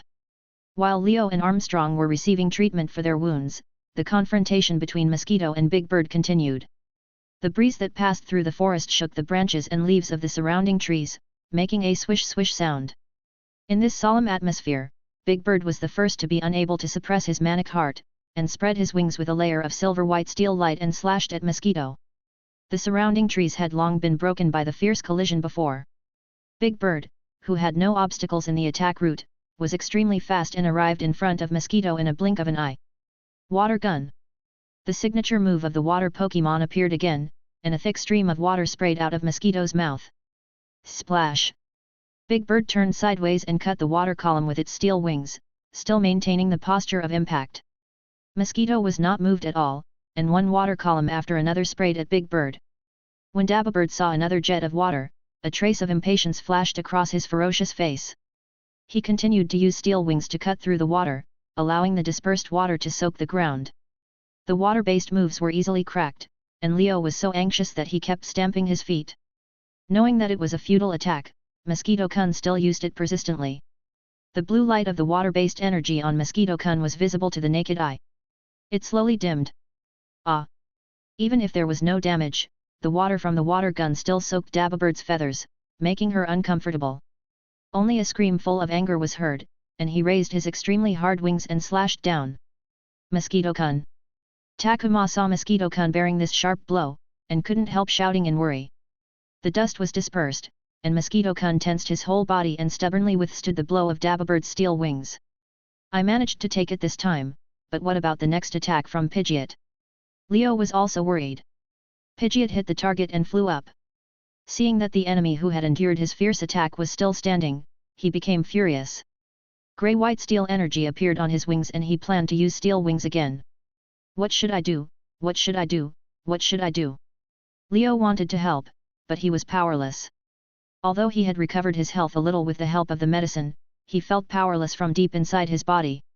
In addition, his head was aching. He had to concentrate on his familiar moves, not to mention helping in the battle. This was the first time he had encountered such a powerful opponent since he adapted to the Pokémon world. He was seriously injured by the aftermath of a simple lightning flash. Even when he was fighting with high-level Pokémons before, he did not feel such a fatal threat. Because the high-level Pokémons in the valley fight with Leo for the purpose of training, and secondly, even if the level is high, it is not so exaggerated that it crosses more than 20 levels. You should know that the difference in strength caused by the level may be quite huge. After the Pokémons are upgraded, they will evolve because the accumulated energy is enough to change the form of life. Each evolution will greatly improve their original racial attribute value. As the final evolution of Pidgeot, even if it is not those powerful quasi-god Pokémons, the final evolutionary racial value is still compared with the original state of Riolu and Armstrong, or just evolved to the second stage of Mosquito, which is also too powerful to be underestimated. Anxiety, fear, worry, powerlessness, all kinds of negative emotions continue to surge in Leo's heart, piled up in a mess. I don't know whether it is the impact of the injury or the fear of facing a powerful enemy. Leo is constantly infected by negative emotions, and the expression on his face is unpredictable. Noticing that something was wrong with his little brother, Wan Li, who had been staring at the battlefield to recover from his injuries, wanted to speak nervously, "You. Before he finished speaking, Leo felt that the last string in his mind was instantly broken, as if there was a boom explosion, and the things he saw in front of him became blurry and confused. Ah! Leo covered his head with his claws and screamed miserably. Ah, Ryalu, what's wrong with you? Takuma was frightened and panicked when he saw Leo's screams, but he couldn't help much, so he could only scratch his head and worry. Suddenly, he saw his small backpack thrown on the ground from the corner of his eye. As if he thought of something, he rushed over and searched in the small backpack. Found it! After searching for a while, Takuma quickly found what he wanted, a slightly old little bell. Takuma walked to Leo with the little bell in his hand. This bell is in the experimental base. I got it from a local store. The manual seems to say that it is used to calm what? But since it has a calming effect, it should be effective on Ryalu. Anyway, let's try it first. Hanging the bell near Leo's ear, Takuma shook it vigorously. Ding-ling-ling-ling. The crisp and pleasant bell sounded melodiously. Although the sound was not loud, it was unexpectedly penetrating all the noisy sounds on the battlefield, making the bell sound in the ears of all the Pokémons. All the Pokémons who heard the sound of the bell felt a sense of peace and tranquility in their hearts. Takuma, Arm Strength, and Mosquito-Scented King all showed a peaceful expression, and even the ferocious big bird not far away was affected by the bell, and the brutality on his face was slowly fading. The sound of the bell seemed to have magical power, gently soothing Leo's chaotic heart. For a while, the negative emotions in Leo's heart were constantly fading, and the unbearable headache was gradually getting lighter. Ah, what is this? Leo calmed down and looked at his claws with an incredible look on his face. He saw that his claws were emitting blue-green wave energy, and the faint blue light was jumping and rippling out circles of waves. However, unlike the fighting energy or other energies that were usually condensed, this blue-green light wave did not have the bursting feeling of those combat energy-filled ones. Instead, it exuded a sense of emptiness that could only reach the depths of the soul. Could this be the legendary wave guide? Thinking of the world depicted in the games or anime in the previous life, in addition to the various strange moves of the Pokémons, there are quite a lot of magical powers in the world, such as the power of Super Conquer that can connect with the spirits of the Pokémons, the power of Tokiwa that can communicate with and heal the Pokémons. The prototype is the power of Tokiwa in the special comics. Since there is no Tokiwa forest in the fictional world, an alias is used instead, the power of Wave Guide that senses the fluctuations of all things, the superpower that changes the real matter and the mind and spirit, and finally the miracle power generated when a certain talent of a human or Pokémon reaches the pinnacle. What is now presented to Leo is one of these magical powers, the power of Wave Guide. The Wave Guide is a special kind of fluctuation that all creatures in the world have, which can reflect the creature's own spiritual energy. The energy represents the spiritual fluctuations of each creature. Humans and Pokémons can have the ability to use the power of waves after training. Ryalu and its evolved form Lucario have been called the messenger of waves since ancient times. The reason is that this kind of Pokémon is born with the ability to sense and manipulate this special fluctuation without training. If it is trained hard, it can use the power of waves to a very high level. The power of waves is also the only magical power in the Pokémon world that has a clear training method. Unfortunately, with the changes of the times, the method of training the power of waves is eventually lost with the passage of history. If what Dream said is true, then Ryalu or Lucario, who is known as the messenger of waves, no longer exists, and only Leo is left. If there is only one Ryalu, then the only creature in this spirit world who may know how to use this power is probably Leo. And Leo had just experienced a burst of mixed emotions in his mind and was on the verge of a mental breakdown. By chance, he was soothed by the calming sound of the transparent bell, a treasure left over from ancient times. Under the great fluctuation of emotions, he awakened the ability to perceive the power of Wave Guide. The blue gem on the necklace hanging around Leo's neck was also flashing at this moment. Seeing the Wave Guide constantly radiating from his body, Leo looked up, and the scene reflected in his eyes was also changed at this time. Takuma beside him was full of cheerful and lively waves, and the colors of the waves were very clear and thorough, and I don't know if the wrist force was due to the injury. Therefore, the waves covering his body surged in waves, and Mosquito-Scented King, who was in the confrontation, had just suffered a fierce attack from the big bird but was able to stand firm with the move Hold On. At this time, the Wave Guide wave was like a candle in the wind, with only a faint blue light standing stubbornly. When he fixed his eyes on the big bird flying in the air and accumulating power, Leo's breath was choked. He saw a wave of deep red and almost black waves coming out of the big bird. This abnormal waveguide brought a sense of horror as if encountering the abyss, but under the cover of this deep red waveguide, there were faint blue-green waves flowing. Frenzy, waveguide.